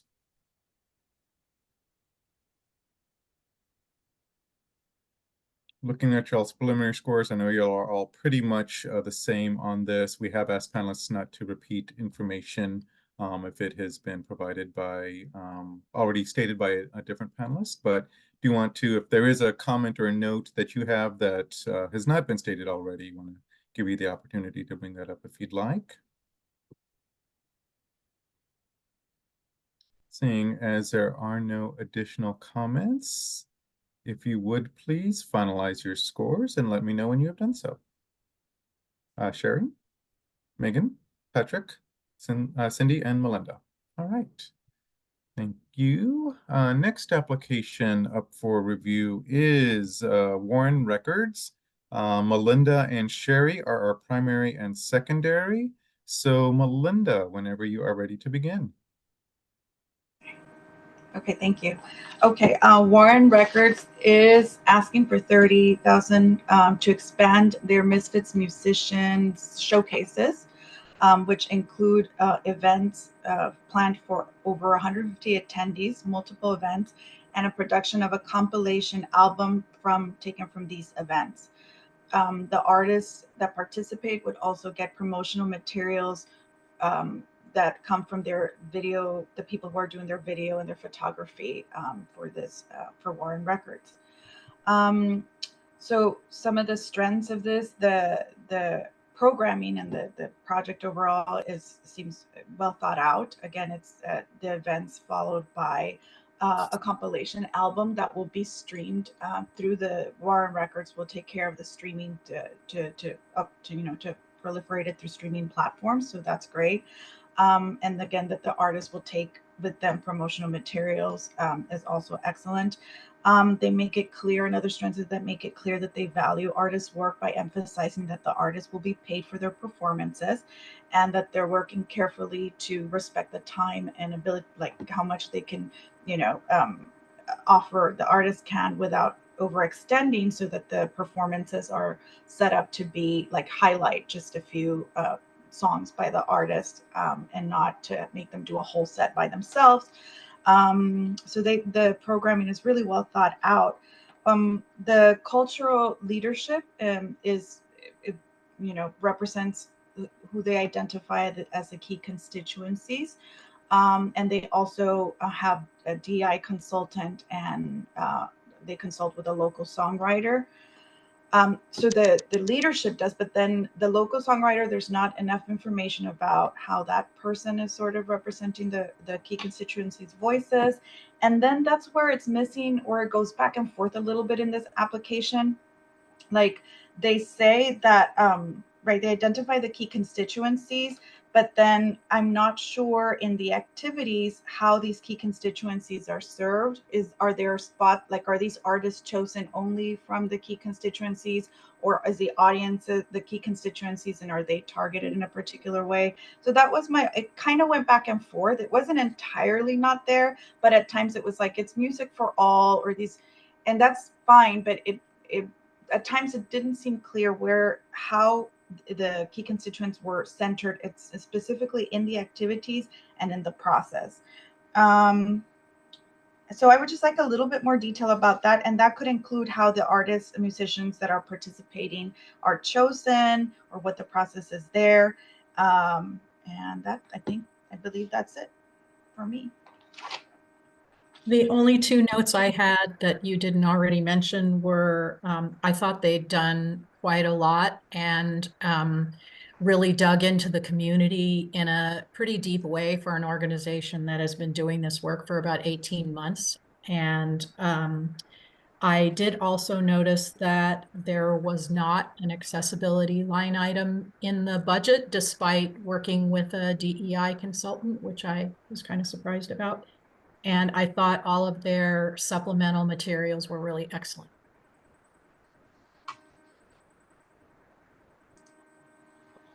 All right. Thank you. Are there any additional comments? Yes, Megan. I don't know if this is true or not, Sherry, but the Jamie McKenzie, who is one of the members of the leadership, is a DEI consultant, and I wonder if that is her service as the professional, but I'm not sure.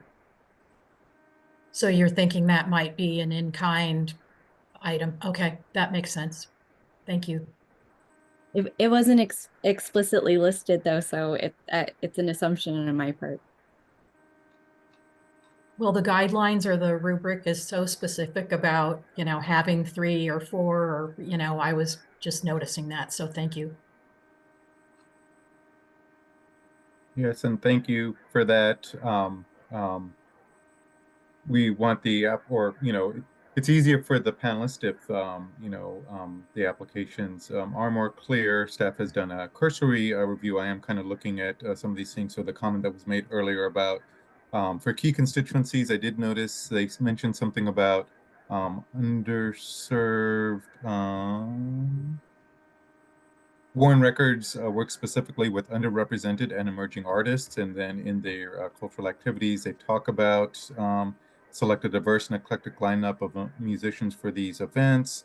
So again, it's a little bit there, as the primary was kind of saying, going back and forth, but what would make the application stronger for future, in the future, would be to connect the dots for the panelists so they can see what's there instead of having, to make assumptions or kind of guess.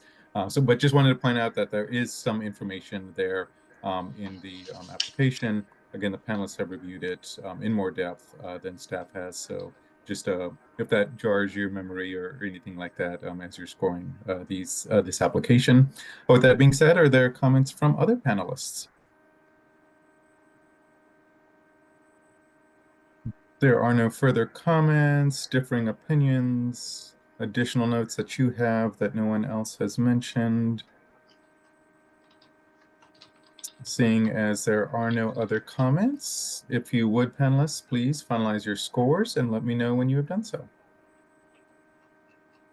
Cindy, Sherry, Megan, Patrick, and Melinda. Alrighty, thank you, everyone. Next application up for review is Ruthie Craft. Patrick and Melinda are our primary and secondary. And Patrick, whenever you're ready to begin. Thank you. Ruthie Craft is a solo artist who's seeking a $30,000 grant that would allow a continuation to grow the music business, providing funds for high quality recordings, advertising, marketing, and an EP release show. Also mentions in the proposed public activity their band hosting a monthly alternative night at Rich's Art Gallery. Does mention in the application that Rich's Art Gallery is a Black-owned art gallery and one of the few in Austin that is Black-owned and has a predominantly BIPOC clientele. And so I thought that the strength of this application was really getting to understand the artist and the applicant as someone who really sees music and the creation of music as service to the community, and feeling that musicians and musicianship was of service to them as they grew into their role as an artist. And so the other thing that is made very clear in the application is that for this artist, the creation of music does have social value, and describes at length the process whereby they're using music to address social topics. For those folks listening, there are essay themes that I'm going to talk about for a second, but there's a song that is mentioned throughout the application that is tied to a personal story of sexual abuse that happens to one of our friends in a religious context. And so I think that there is like a desire from the applicant to have a very social focus and service to the communities. The thing that I think would help, I think we just used language a second ago about connecting the dots, and I think that this application would be served by connecting some dots. And so this is not a criticism of the grantsmanship or the grant writing, but to really identify the key constituencies, I think they're listed throughout. So we have some talk about the sober and recovery community. We have talk about the community of folks who have experienced sexual abuse. And so I think that those are interesting key constituencies, but we need more detail about how those specific communities would be served by the cultural activity, how they would be participants in building the activity, and how they're related to growing the music business of the artist. How would they be integral to that, and how would equity be centered in that process? And so the other thing that I wanted to mention is that intersectionality is a pretty clear component of the artist and their work. but it always shows up when the audience is introduced to the work versus like being an essential part of the process. And again, engaging those key constituencies throughout. There's the lack of accessibility services and adaptations in the proposal, and also with language accessibility, the intention of making Spanish subtitles possible. I think it is a plan, but we don't have a clear plan described or any mention of professional artists that would be guiding that effort. And then the budget, I thought, was reflective of the project, but it could also have served from a little bit more detail, particularly around, I was trying to really figure out which parts of the budget were going towards the production of the EP and the music business, and which part were going to go towards these alternative nights hosted at the venue. And so just wanting a little bit more clarity around that in the budget. But it's a noteworthy project. I just think we need more detail to be able to connect the dots. Thank you so much for that thorough assessment. And I think that'll be very helpful to all concerned. And is there anyone else that'd like to contribute to the discussion on this applicant? The secondary. So I actually agree with most of what has been said. I don't think I have to add too much. I wanted to say that indeed I find it a very worthy endeavor that brings music to the forefront as an art that is healing and definitely socially responsive, and it has this in mind, and it's very clear about that. But that I didn't feel like the key constituents were identified beyond saying, and I think even not as such, but mentioning the sober/recovery community. And so again, it's not clear to me where this falls along the lines of our key constituents outlined for our review, for our criteria. So Thank you for that. And we do allow the applicants to, we list key constituencies, and the city does have priority key constituencies, but the applicants can also name their own key constituencies. But as has been stated, it's more detail should be provided to make it easier for the panelists to fully score the applications. Right, for a full score, yes.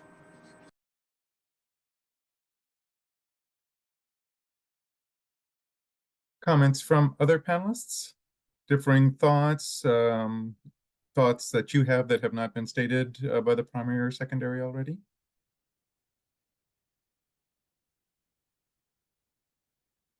If there are no additional comments, if you would please finalize your scores and let me know when you have done so.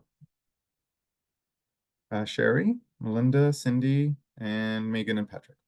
All right. Our next application up for review is Jelly Art.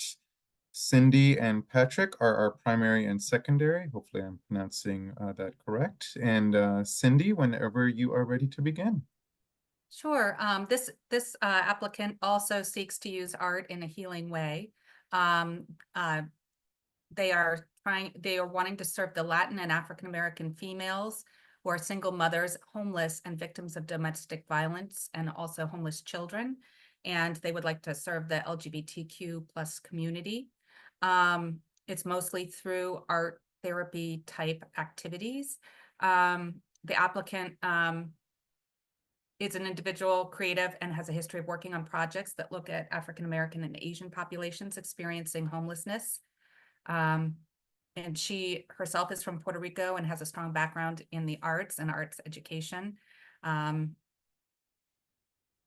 So possibly some lived experience. She didn't indicate whether she had experienced homelessness or any of the other topics, but she proposes opportunities to participate in painting for a variety of populations. She's going to create a video documentation and host an artist talk and exhibit.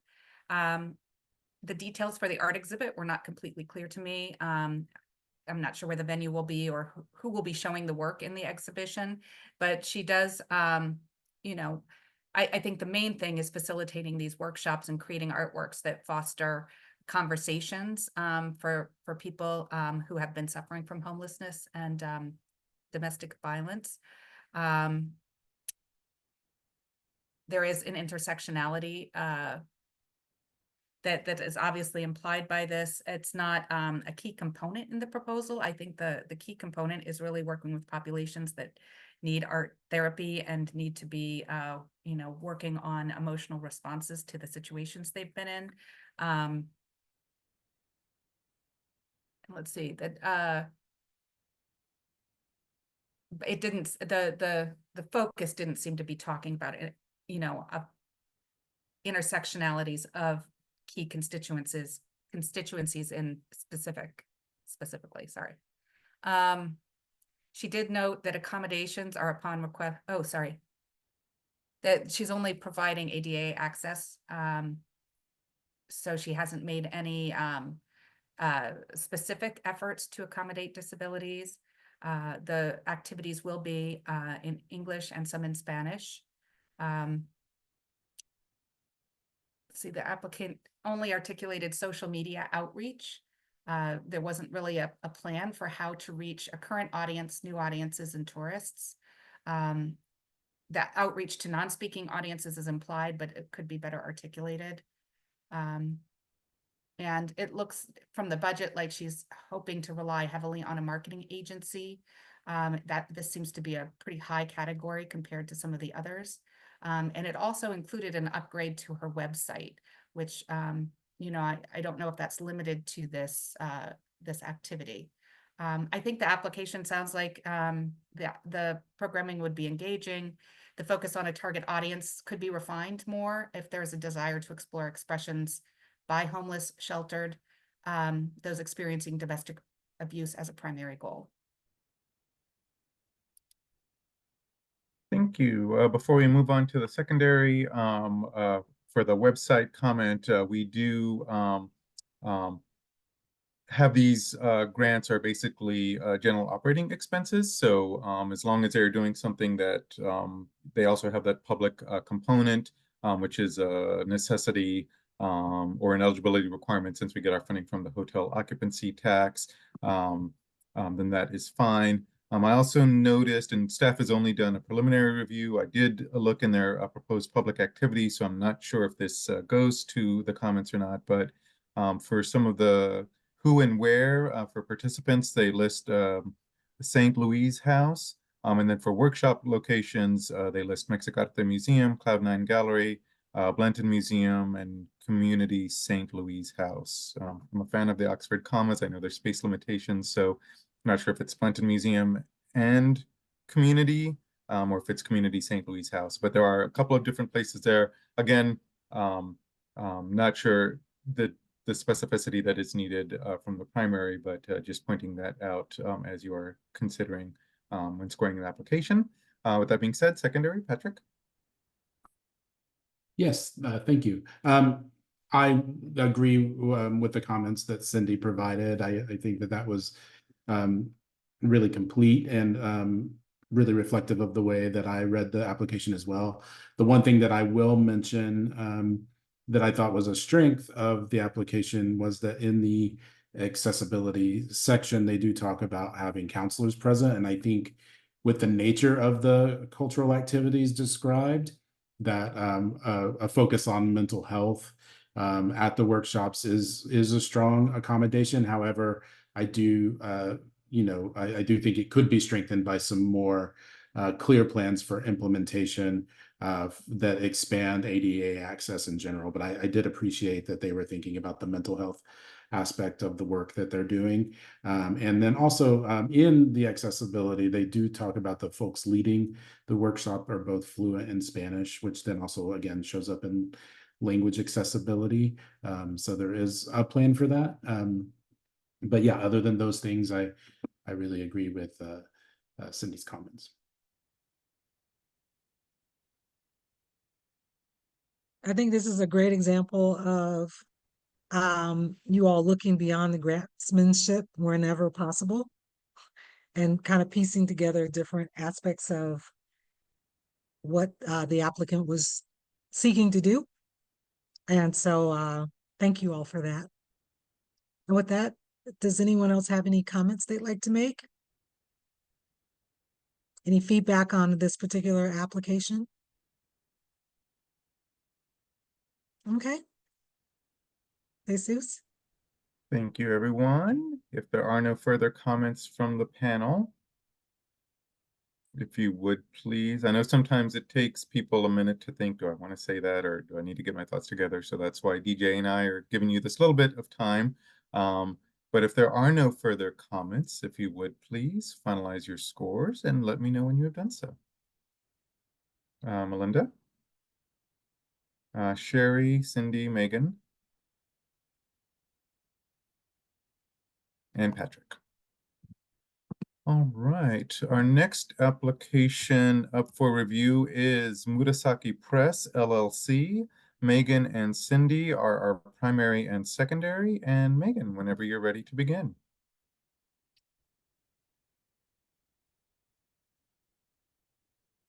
Sure, that's fine. The timing won't start until the primary starts making their comments. We will have 10 minutes to review the application, but again, it'll start once Megan starts giving her comments. Okay. Murasaki Press was founded in 2011 in South Korea as a press promoting diverse teen voices writing in English overseas. It was moved several times and formally established in Austin by Britta Jensen in 2019. The key constituencies listed are women and non-binary writers from a variety of backgrounds and cultures who have experienced economic barriers to attending creative programming. Although there's a very lengthy history of service listed by the applicant, it seems like the primary focus of the service have been literacy workshops and leading English as a second language classes. And the applicant describes her own lived experience with language barriers growing up as an immigrant in Japan, Korea, and Germany. The applicant is seeking $30,000 to fund 7 workshops that will be held at the Writing Barn over 2 weekends in the fall and winter. The fall is listed in November. I'm not sure that the winter workshop has a date proposed. The workshops will focus on mental health and women creatives, how to set boundaries and beat rejection. There will be a movement workshop and panel on full-time artistry led by 2 professional dancers who identify as LGBTQIA. There will be a writing workshop led by a local writer, a zine workshop, conversation with local female POC authors and publishers who have sort of gone through indie and traditional avenues to publish. They will also have a workshop on using the music and movement of capoeira to inspire artistic process and introduce Brazilian capoeira with female, queer, and immigrant instructors. And during both weekends, there will be meditation and yoga opener led by an immigrant yogi. And there will be an inclusive woman and non-binary friendly marketplace for all of their featured creators to showcase and sell their work. I generally thought this was a well-written application. I thought that the budget and marketing seemed very appropriate and thoughtful in the approach. I also really appreciated that the proposal included an LGBTQIA differently abled and woman-friendly code of conduct that was going to be published online in advance of the workshops and then uniformly enforced by event staff, so that those expectations would be upheld before the event through the entirety of the event. And I was glad to see professional Spanish translators listed at each event. And I thought that generally speaking, the response to ADA compliance was well thought out and thorough. Something I thought was could have been improved a little bit is that I thought the workshop seemed to be for a very broad audience of women, femmes, and non-binary folk. The key constituency groups described by the applicant have experienced other forms of institutional marginalization, but may not be at immediate risk of cultural erasure and displacement, although I know there's always room to make arguments, especially in the trans community.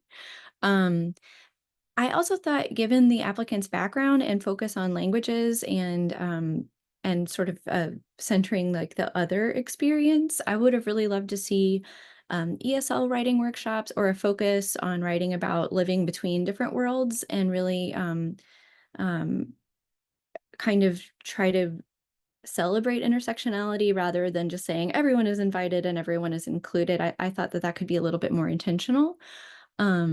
But generally speaking, again, I thought this was a really like lovely and well thought out application.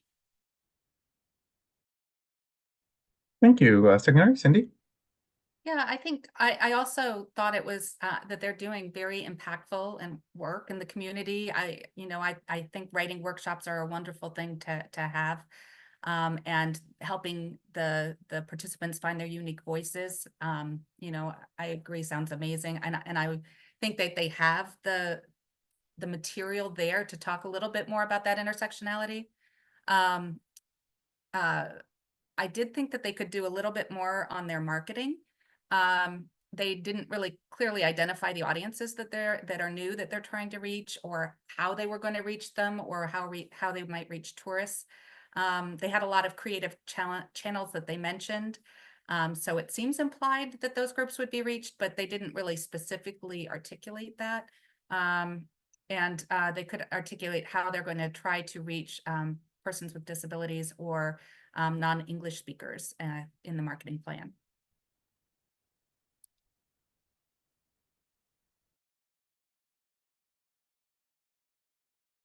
Thank you. Comments from other panelists?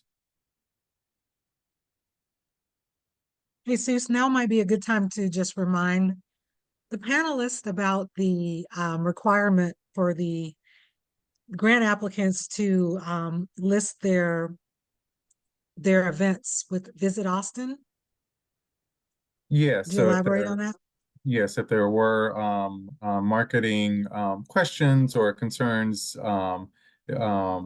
reaching tourists, mentioned in an application or two earlier about hotel occupancy tax. If an applicant is awarded funding, they are contractually obligated to post their event to Visit Austin, which is the website with the Austin Convention and Visitors Bureau that reaches out specifically to tourists. So in addition to whatever kind of marketing efforts they may be undertaking, since they do post there, they will be reaching tourists that way as well. With that being said, any additional comments from the panel? Stuff that has not been covered yet that you had notes on, or a differing opinion from what has already been stated? Seeing as there are none, if you would please, panelists, finalize your scores and let me know when you have done so. Melinda, Patrick, and everyone else. All right, and we are right on schedule for a break, so we are back from break. Our next application up for review is Madhu Haru. Sherry and Megan are our primary and secondary, and Sherry, whenever you're ready to begin. Okay, they are applying for $30,000. They've been around since 2022. They are an indie rock band performing to amplify Asian American and queer experiences. They are clearly embedded in that community, both within the band itself and all the collaborators they work with. Their audiences are BIPOC, Asian American, and LGBTQ particularly. They have 4 of the members are Asian American or Asian immigrants from Asian countries. So they have a very unique story that they're trying to tell in the city of music. They have a history of free concert events with bands that they program that speak to their constituency. And they do a great job with intersectionality in their group 4 being the immigrants, and 6 are LGBTQ and also Asian. But they also obviously bring those folks in as their audience. They collaborate extensively with the Asian American Film Festival, And their proposed project is a live score for a silent film, which was the first Japanese-American produced film in the United States, which is called Oath of the Sword. They are looking to have an accessibility guide provided in advance to audiences and looking into ASL. They've had the subtitles, the historic subtitles translated into Japanese, so they will have Japanese subtitles. They've done a really good job of covering the bases on marketing, with the exception of calling out tourists specifically, and they did not mention the website that you mentioned a couple moments ago. They have good payments to artists and accessibility, production, all the things that the rubrics wanted them to cover.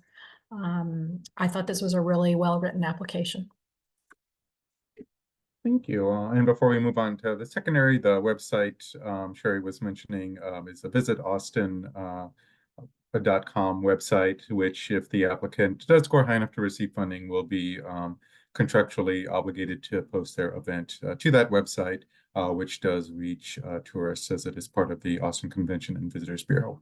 With that being said, we'll move on to the secondary. Megan? I'm in agreement with Sherry. I really thought this was a well-written grant proposal. I especially liked in the intersectionality answer, they wrote, while these various activities do not fit cleanly into a single genre, they reflect our lived experiences and our interactions with the Austin community, which is like perfect.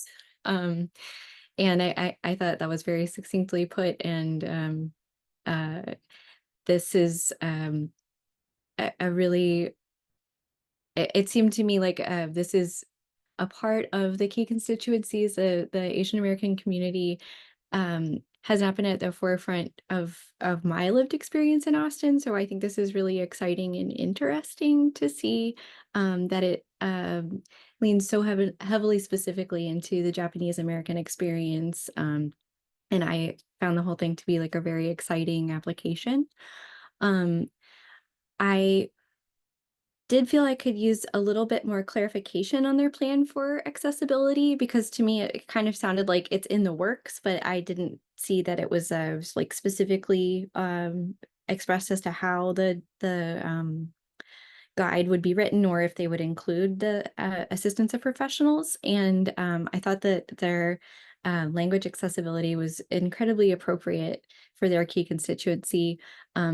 But just generally, I'd love to see it opened up if possible, if there might be additional languages available, since we have both English and Japanese, just to make it an even more inclusive event. Aside from that, I really liked and enjoyed reading this application.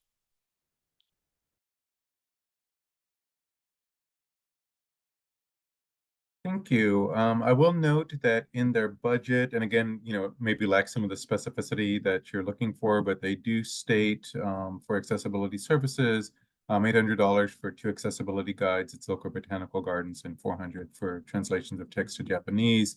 I know you were looking for specificity and it doesn't have that in there, but I do want to note that that is listed in the budget as well. With that being said, comments from other panelists?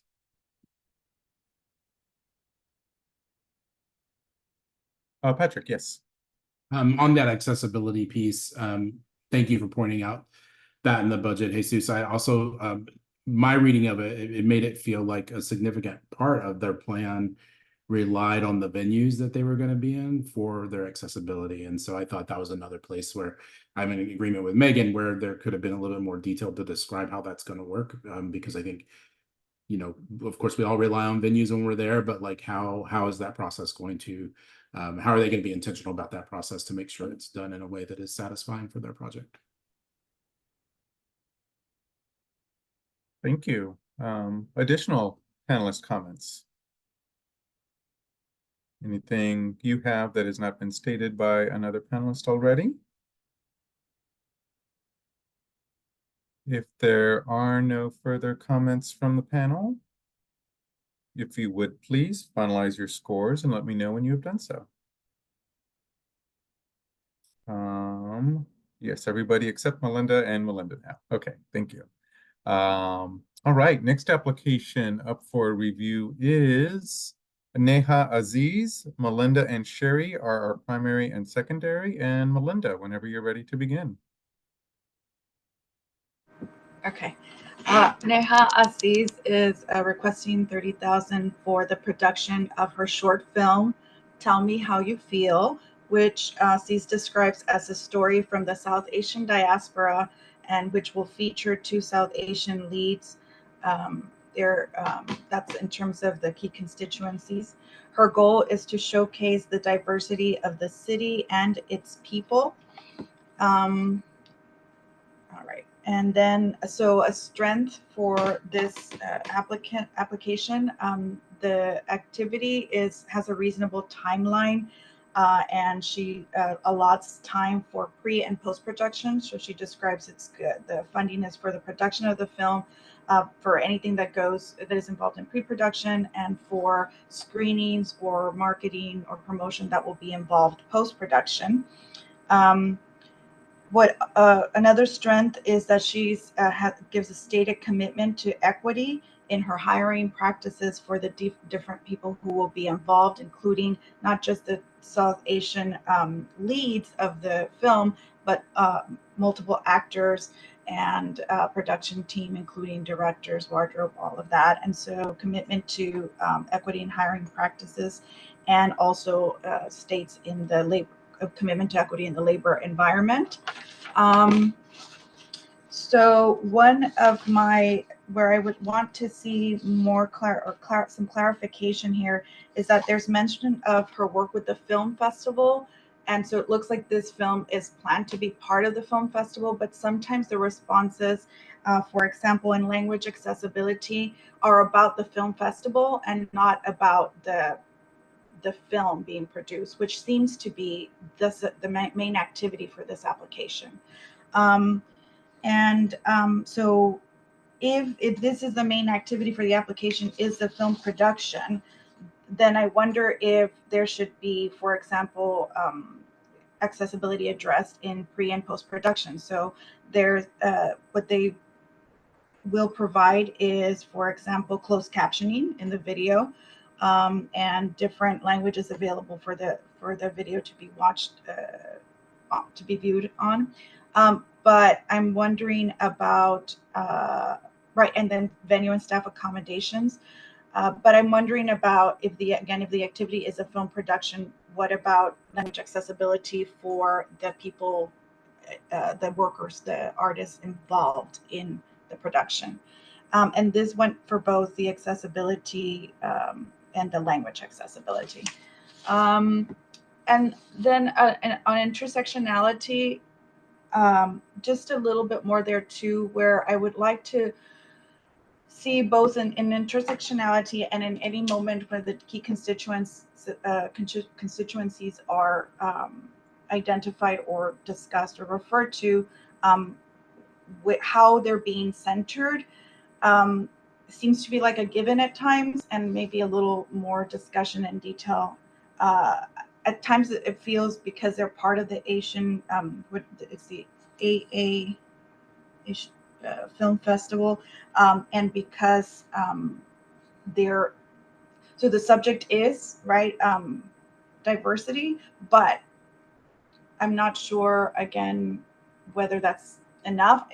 I didn't take away too much from the points that we give for those sort of things, but I do think that the application would be a little bit stronger if at times it didn't kind of step back a little bit from the centering of the key constituents to things like a general idea of diversity, as well as like a film for all, and then the universal theme of like human connectedness. So yeah, that's it. Thank you. I had many of the same responses. I would say, in a super positive note, the applicant's resume and biography were impressive, as were her letters of support. But I had the same confusion about, is this an application for the film festival, or is it for the film. It wasn't clear. She talked about hiring practices for her staff being diverse, and I couldn't tell whether that was film festival staff were going to be her crew.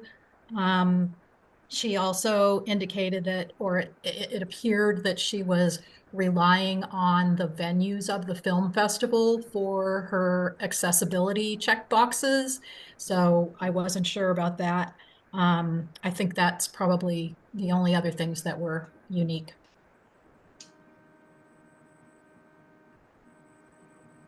Any other feedback? All right. I will state for clarification, while panelists are thinking if they have additional comments, the Asian American Film Festival does have its own separate application being submitted. So this would be a separate application for Neha Aziz herself as the filmmaker. With films, since our funding comes from the hotel occupancy tax, there does need to be some type of a public component, whether that's at a film festival or just screening in progress. Looking very quickly at the activities, it looks like film distribution is slated for January 2026. The contract activities for this Elevate grant are from October 1st, 2024 through December 31st, 2025. We are moving to a calendar year. So it's a year and 3 months. With films specifically, we know that those are usually multi-year processes. And so to satisfy that public component, there would need to be some type of filming or showcasing of a film in progress, certain scenes, a trailer, something to that effect. So the panelists' comments about that not being clear, I think, stand, and so more specificity would have made it easier for them to score more fully with that. But I also offer that bit of way we have funded film activities in the past as well, if that's helpful in scoring the application. So other comments from the panel, given that explanation or anything else you have that's different from what the primary or secondary have already stated.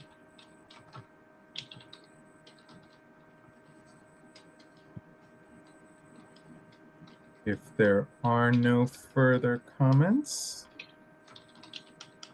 if you would please finalize your scores and let me know when you have done so. Cindy, Patrick, Megan, Sherry,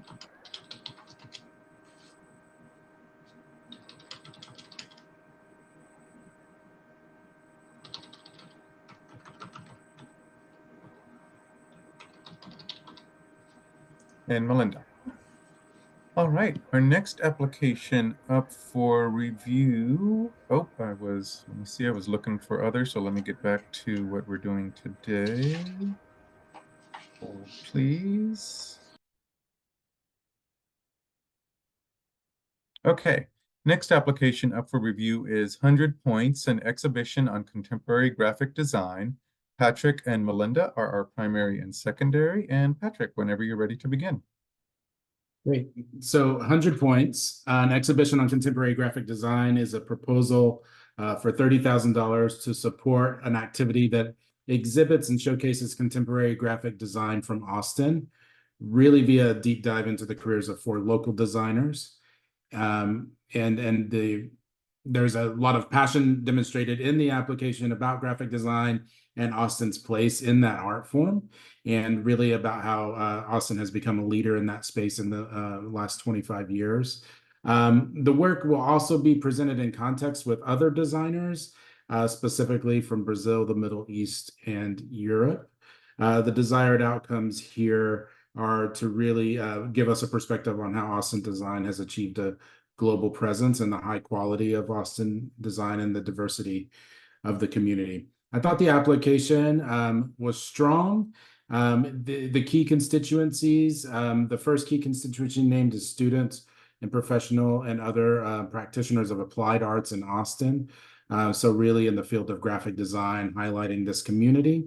And then the second listed key constituency are immigrants and Americans of diverse cultural and racial backgrounds. In the application, it's mentioned that the works of Austinites will be shown in juxtaposition with guest contemporary artists from the Middle East, Brazil, and other European countries. And so one of the points of clarification that would have been helpful for me is to understand just like how these key constituencies will come together. Also, like, is the second key constituency Austin based, or are they generally, are we bringing in art from other places? It was just a point of confusion for me, and just wanted some clarity around that. I feel like there's another strength in this application, being that the primary artist absolutely has lived experience of the folks that they are trying to serve in the key constituencies. And so that is going to, of course, inform the way that it's built. In the cultural activities are explained really well. There's a lot of good detail about what will happen. I think for me, when I was scoring it, I had a desire to understand a little bit more about process, and to understand how the key constituencies would be involved in the development of the activities. Right now, it is kind of talked about as a showcase of contemporary graphic design, and I was curious about how that will be curated, and will the key constituencies that are talked about in the application be a part of the curation of the piece? Like, how will their voices be involved in what is ultimately shown? In the intersectionality section, we are presented with two more categories of people who might be considered a key constituency, which would be the LGBTQIA plus community and folks with different immigration statuses. And again, so some more detail about how all of these different folks will be integrated into the process of creating the art.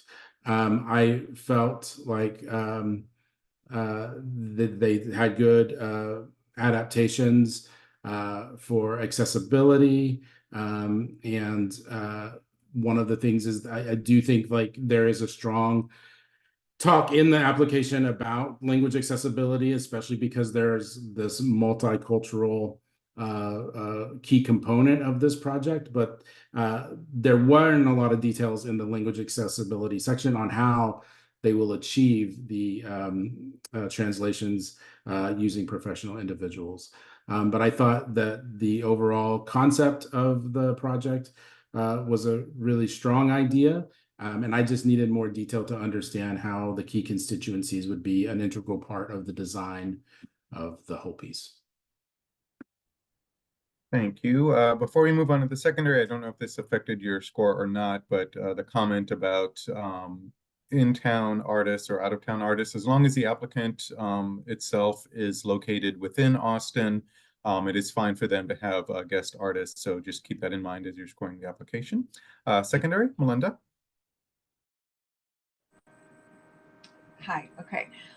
So I had only two comments beyond what's already been covered, and actually one's kind of related to what's been covered, and that is that I was a little wasn't unsure how the key constituencies, like the first part related to the second part. Was it one is like more important than the other, or one more centered than the other, or primary? And so that was a little bit, I think that kind of in explaining how perhaps the students, professionals, and other practitioners of applied arts connects with immigrants and Americans of diverse cultures as the key constituencies would have been like would have made for a stronger application, because this seems to be considering them as two different categories. And then my other comment is just marketing. I think we could have used a little bit more detail on the marketing plans, and that's all I have that's different.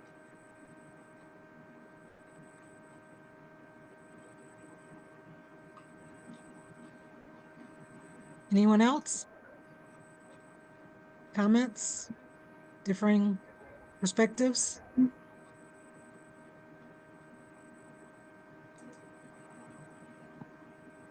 As there are no additional comments, And we do ask the panelists not to repeat what has been previously stated, but we do invite them to offer comments if they do have anything that has not already been covered by one of the panelists. But if there are no additional comments from the panel, if you would please finalize your scores and let me know when you've done so. Megan, Cindy, Patrick, Melinda, and Cher. All right, next application up for review is Might Be Magic. Cindy and Patrick are our primary and secondary, and Cindy, whenever you're ready to begin. Yes, Might Be Magic is an organization that provides safe environments for people who are historically marginalized from conventional bar-hosted events in electronic music and the dance community in Austin. They curate networks and events to center, celebrate, and provide opportunity for their key constituents who are Black, Brown, LGBTQIA+, disabled, and neurodivergent musicians, artists, dancers, talent scouts, promoters, marketers, sound engineers, venue staff, and consultants. Since 2001, they have hosted over 200 live music events in Austin, and they focus on initiatives that are representation, mentoring, professional development, and training. They are asking for the $30,000 to continue their programming, which is up to 6 events a month. You know, to me, this looks like a very strong application. The constituents, the leaders have lived experience. They've done a lot of very impactful work in Austin already. There's clearly intersectionality in bringing communities together and allowing access to an art form that could otherwise be a bit of a barrier for people to access. You know, I think that they had strong accommodations planned. I'm trying to figure out what those were. I know they were deep. And they have language in more than English. So I think that they hit all of the requirements of the rubric. And it seems like a great work that they're doing. The marketing was very strong and the budget made sense. Thank you. Secondary, Patrick?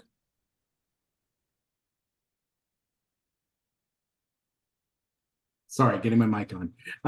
Yeah, I agree. It's a very strong application. I think it's an exciting project.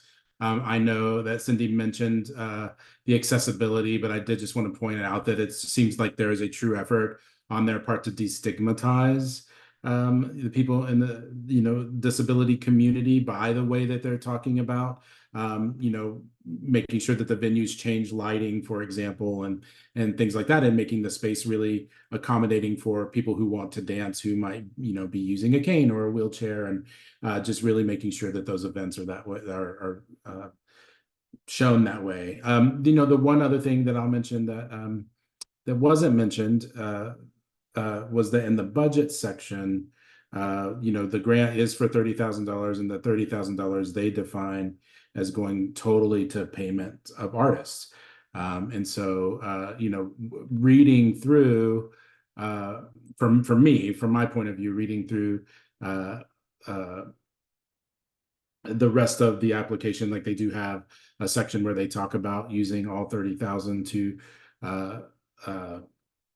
pay the artist, and then they do have a narrative piece about how that won't cover all of their costs for sure, but that's how they're going to focus it. And so I thought that made that particular section in the rubric a little bit difficult to score, just based on needing to see those different categories. And so it could have been strengthened if there had been more detail in the budget, even if the line item was 0, about looking through that. But again, they did put that in the narrative, so it's just something to consider.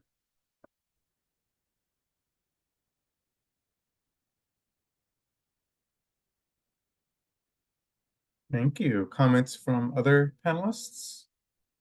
Differing opinions. Couple of more positive comments here? Any more critical comments on this application?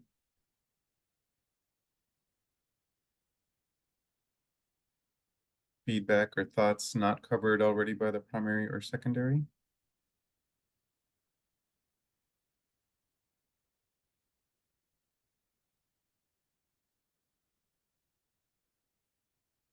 Seeing as there are none, if you would please, panelists, finalize your scores and let me know when you've done so.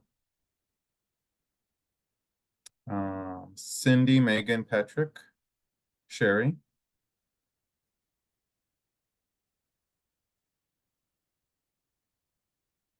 And Melinda. All righty, thank you, everyone. All right, moving on to the next application. It is Comic-Con Volume 3 Art Exhibition. Megan and Cindy are our primary and secondary. And Megan, whenever you're ready to begin. So the applicant is the Riches Art Gallery, which is one of Austin's only Black-owned galleries. Their listed key constituencies are underrepresented voices in the BIPOC creative community, people from diverse backgrounds, and marginalized or economically disadvantaged individuals. Their supporting materials indicate they have a long history of putting on community-centric art events and targeted programs that center their community during South by Southwest and other major citywide Austin events. They're seeking $30K to put on Comic-Con Volume 3, which is an event celebrating pop culture and comic book art. The activities are crafted to challenge and expand the conventional perceptions of comic book art, which is often viewed through a predominantly white-centered lens and is not typically recognized as fine art. This event will take place from December 5th to January 17th, which is within our budgeted time. The activities include a free art class for kids, an art history lecture, and a Nightmare Before Christmas ball, all of which are meant to engage key constituencies within Austin. And they will also have an opening reception featuring 80 to 100 works by 50 BIPOC artists. They're also trying to highlight a number of local businesses and vendors. They will have video game installations, and they will have a $500 Best in Show prize for an artist and a costume contest for their attendees. They'll also have a number of different performances by local musicians and DJs. And a celebrity guest, which is, I'm not sure who they're referring to. And they'll also partner with Zavala Elementary and Texas Empowerment. And they'll teach kids to make their own comic books. They'll have an art history lecture. And then it sounded to me, although I was not certain, that the Nightmare Before Christmas ball might be a fundraising event. But that was not explicitly explained, so I may have misunderstood that. Generally, I thought this was a very strong application. I thought it was well written, and I really like the idea. I think that the leadership of Riches Art Gallery reflects their key constituencies, and I think that they really have a great evidence of their long service to their community. I liked their ADA response. I thought using audio installations and visual installations with descriptions for those who are hearing impaired or visually impaired is really important in the context of an art gallery, and something that's not done often enough to be really inclusive. I think that they could have added in just consulting with a professional to make that just a smidge stronger than it was, but I thought it was really meaningful and thoughtful response. Something that stuck in my mind as something that could be strengthened overall is that they mention intersectionality so many times throughout this, and they're really centered on these sort of identities of a variety of different, sorry, I'm babbling.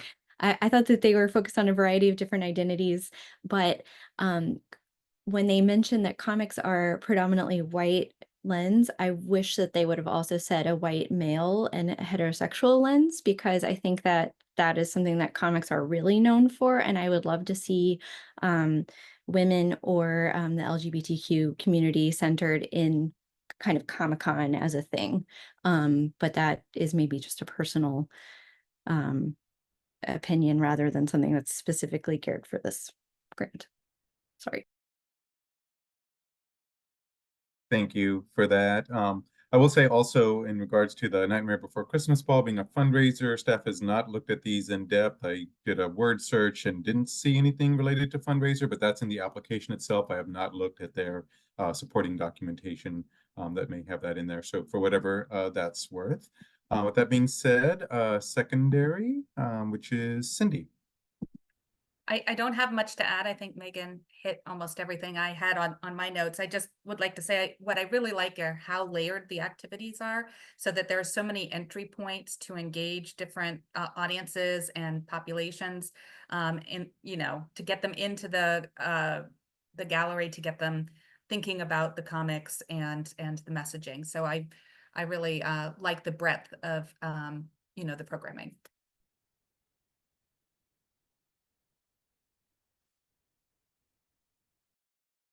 Any other additional comments? Megan, your face gives it away every time.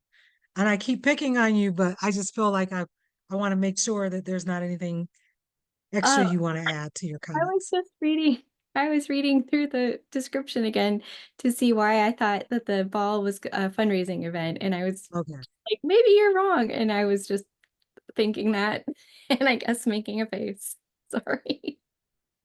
I'll try not to pick on you so much. You're just so adorable. Okay, so with that, any other perspectives, commentary?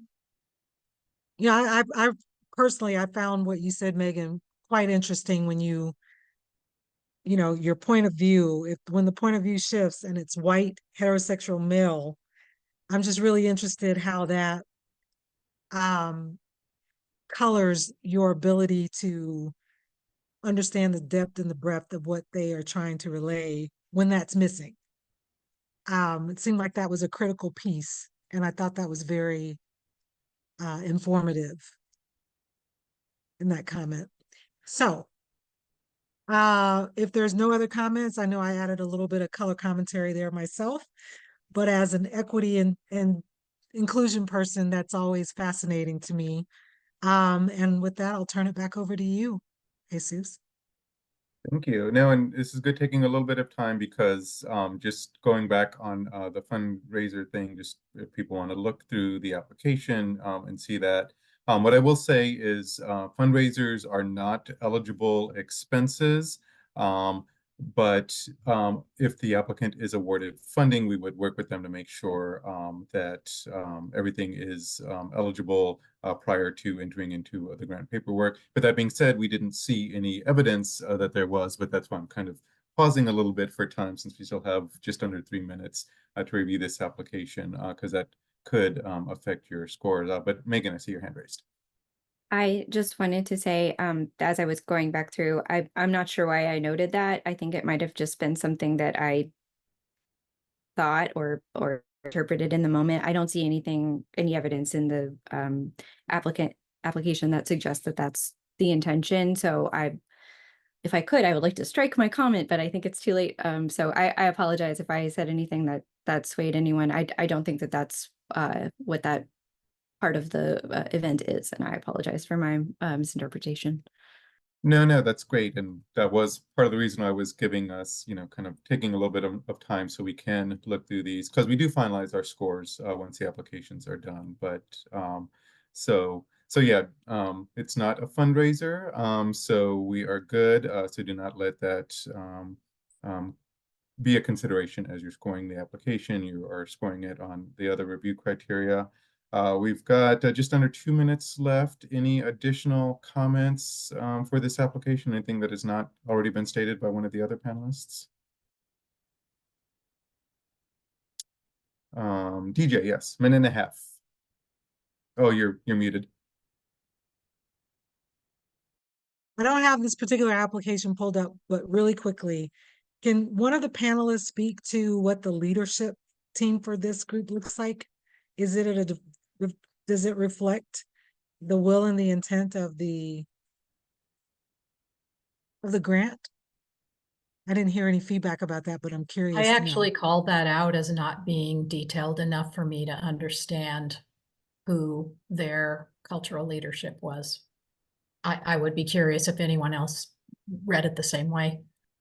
I believe someone made a comment earlier that, and I know Rich's Art Gallery, which is who is putting on this event, is a Black-owned business. And someone did make a comment about that earlier. So we've got 38 seconds left. So any additional comments or thoughts?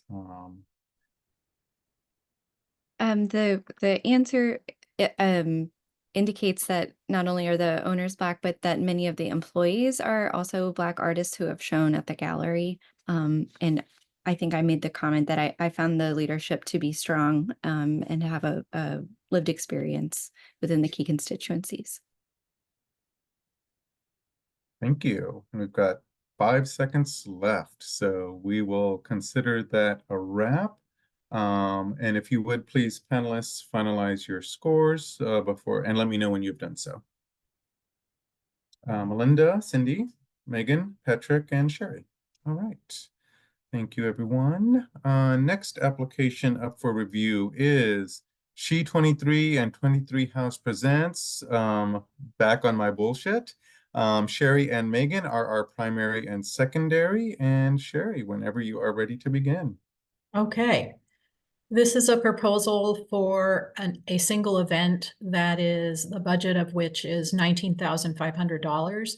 It's an event that this person has been producing since 2022, but they say they've been producing events for 6 years. It is an event showcasing the pure music scene. Their constituency is people of color, women, and LGBTQA. The applicant is a booker who works with a lot of local venues to program these events year round. So he does this one event that I guess is his big signature event, but he collaborates with a lot of companies and organizations locally. He believes that these events are good networking opportunities. He hires people into leadership roles on his production staff. He believes that they are an opportunity for businesses to collaborate and to connect with others.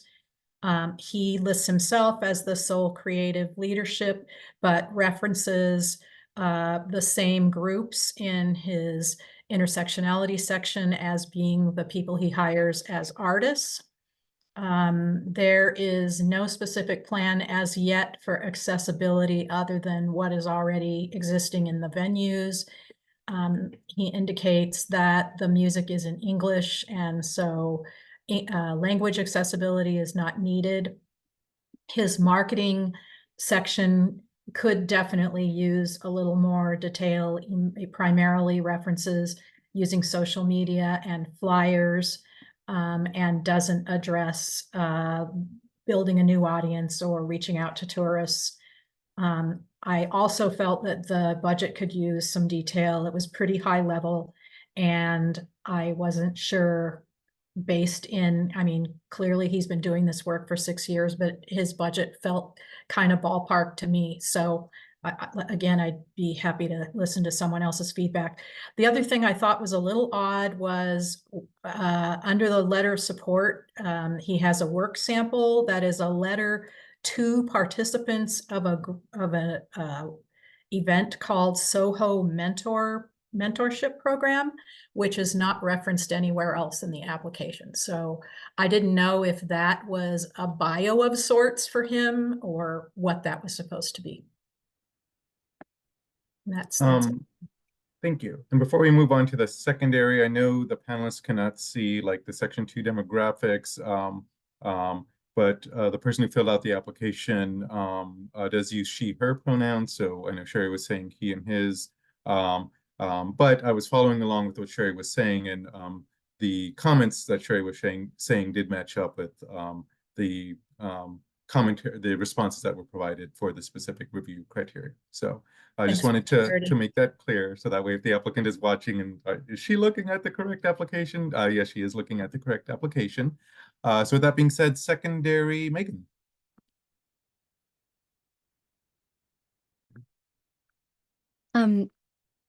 I tend to agree with Sherry on most of her comments. I found I feel like the heart of this application is in a really wonderful place, and that the key constituencies identified would benefit from this fun event that sounds like it has a lot of aspects of safe spaces and inclusion in mind. I felt like there was a lot of detail missing in the answers to the application that would have made it stronger for me, especially understanding where this person is coming from. I think some of the answers, particularly in the leadership question, just says I'm the sole decision maker, but I don't know enough about their background to really understand what makes their decision making beneficial and useful for their key constituencies, and how their lived experience is going to kind of inform that. I would love to know more about this person. I actually tried searching for them on social media to see if I could find more information about who they are and their service to their community, because I really do feel like reading between the lines, like this is a great idea. And I would just love to see more information in general so that I could back it more fully than I feel able to at this moment. Thank you. Cindy, yes. In that same vein, I would say for me, not being in the area, and I have never seen the programming, the description of the activities were not enough for me to understand what was being proposed.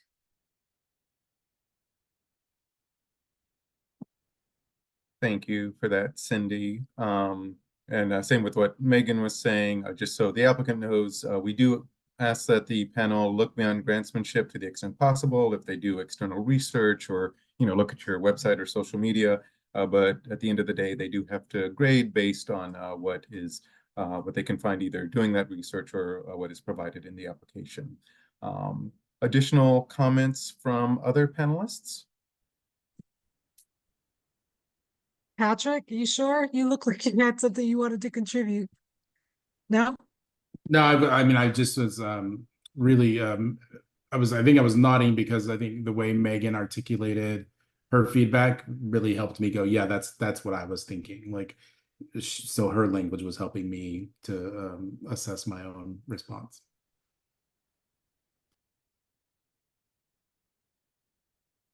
Thank you. Thank Additional comments from panelists? Anything that hasn't been stated already?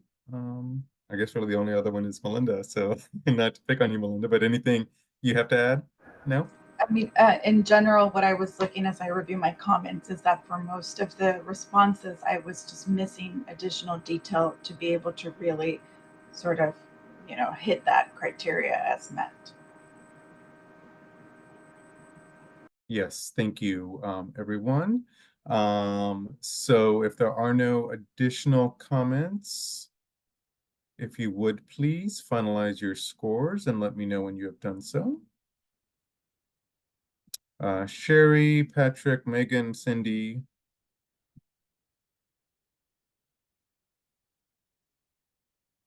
And Melinda. Oh, and Megan, I did catch you earlier. All right, and we have one more application to review. It is 3 o'clock. We are scheduled for a break. We can take our break now, or we can do the final application and then go into executive session afterwards. If Let's it's just okay, do- I'd like the break because I want to get my notes together. You want to get your notes together? Okay. Because I'm the primary, yeah. Because you're the primary? Okay, great. We'll take a 15-minute break. We'll stop the recording. And we are back from break, ready to complete our final review for the day. which is Nina McIntyre, Ivory Fantasy. Melinda and Sherry are our primary and secondary. And Melinda, whenever you're ready to begin. Okay. Oh yeah, so Ivory Fantasy is requesting 30,000 to continue to produce the multimedia show called Ivory Fantasy by Nina McIntyre, which incorporates music and visuals to foster the idea of the cultural richness and diversity in music and in the Austin community. So strengths, the programming was detailed, and in terms of what was going to happen, the artists are already listed, the artists are going to participate in the programming.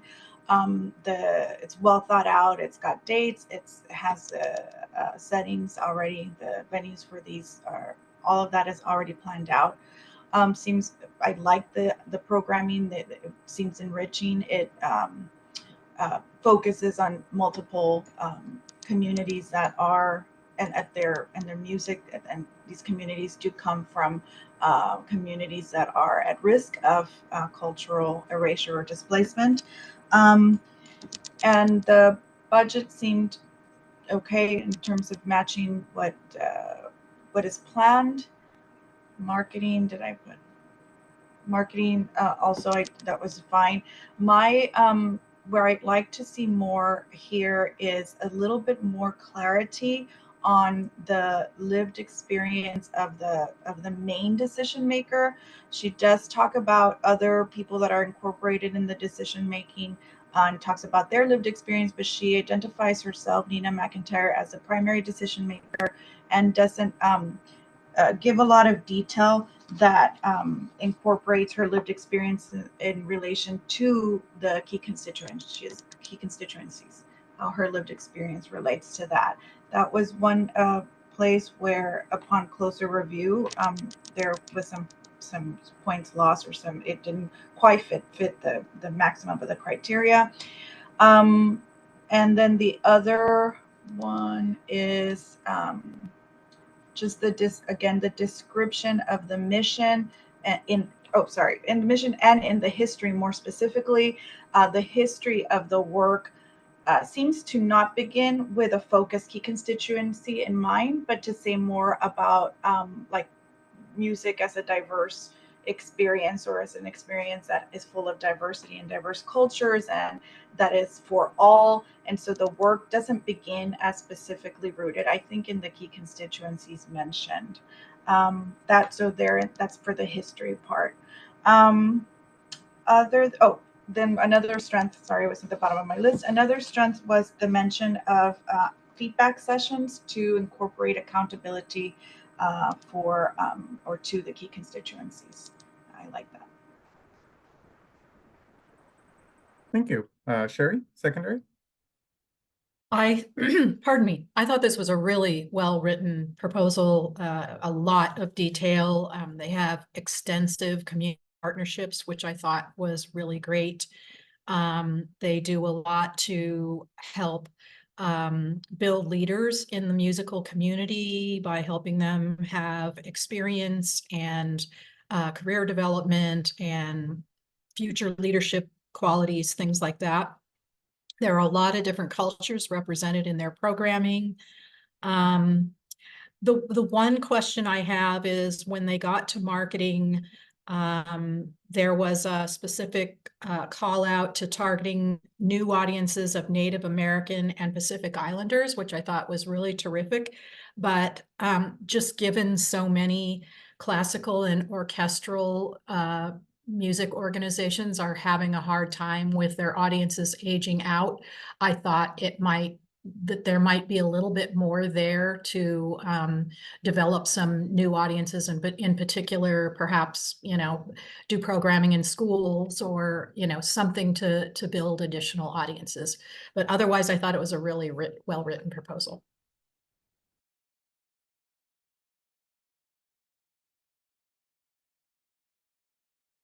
Our final one. Do we have more feedback from the from the other panelists? Different perspective? Anything to add? There we go. All right, Jesus, over to you. Right. I was looking at the marketing section. Again, staff has not looked at these in depth prior, so just looking along to see if there is anything the panel should keep in mind as we're scoring these. But I think that's good. So no comments from me on any of that. Any additional comments from the panel? Any differing takes? Something that has not been stated that you think is important to state, whether for your fellow panelists or for the applicant?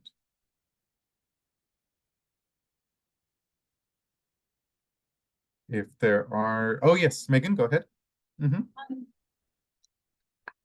I apologize if I missed something. I felt when I was going through this proposal that there was a lot of detail, but I felt like I missed what the actual event was going to be aside from a concert series or a single concert with many performers. There were so many people listed and the different activities that they were going to contribute, but I didn't understand how those activities were going to be realized, because my understanding, which I may have missed something, sounded like it was going to be kind of a showcase of different performers. Can anyone help me understand if it's something beyond that or if I've missed something? Oh, was it? I need to look back to see if it was. I thought it was on different dates, but maybe not. So I was thinking it was different concerts. So I'm gonna Yes. look back. Yeah, That's what sorry, I'm a seeing. concert series, but I wasn't. I guess I just wasn't quite certain. Because I saw so many different names listed and the sort of different opportunities that they were creating, I at the end of the day, I thought I was just understanding that there would be a series of concerts, but I wasn't sure how everyone would be involved in those outside of showcasing individual musicians or performances. And again, I may have just like completely So are overlooked you part of the. asking or stating, Megan, you're wondering, so there are the 4 concerts or however many it is that are listed on the different dates, but how those musicians that are listed tie back either to the key constituencies or to other aspects of the, okay. So that's I guess basically the comment. It was unclear. And so having some more clarity on that would be helpful for applications in the future. Again, staff has only done a cursory glance, so I don't know if other panelists have anything to add to that or clarity to learn. Other than the comments that have already been stated, we've got just over 2 minutes left to review this application, so still time for any additional comments or any clarity anybody would like to offer.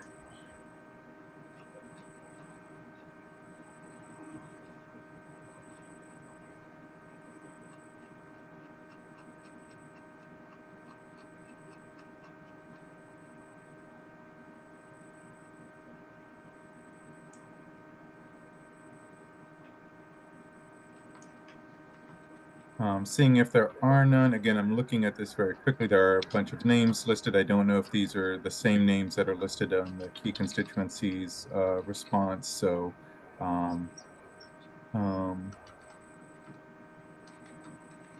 just looking very quickly. At a quick glance, I'm seeing like some of the names may be different. So maybe that is where the lack of clarity that Megan is referring to is. So if you can tie back who your key constituencies, especially if there are specific ones named, how those tie back, that would help with a resulting potentially in a higher score for this application. 45 seconds or so left. Any additional comments from the panel? Seeing as there are none, if you would please, panelists, finalize your scores and let me know when you have done so. Patrick, Sherry, Cindy, Megan, and Melinda. All righty, and that concludes our application review for the day. We will stop the recording.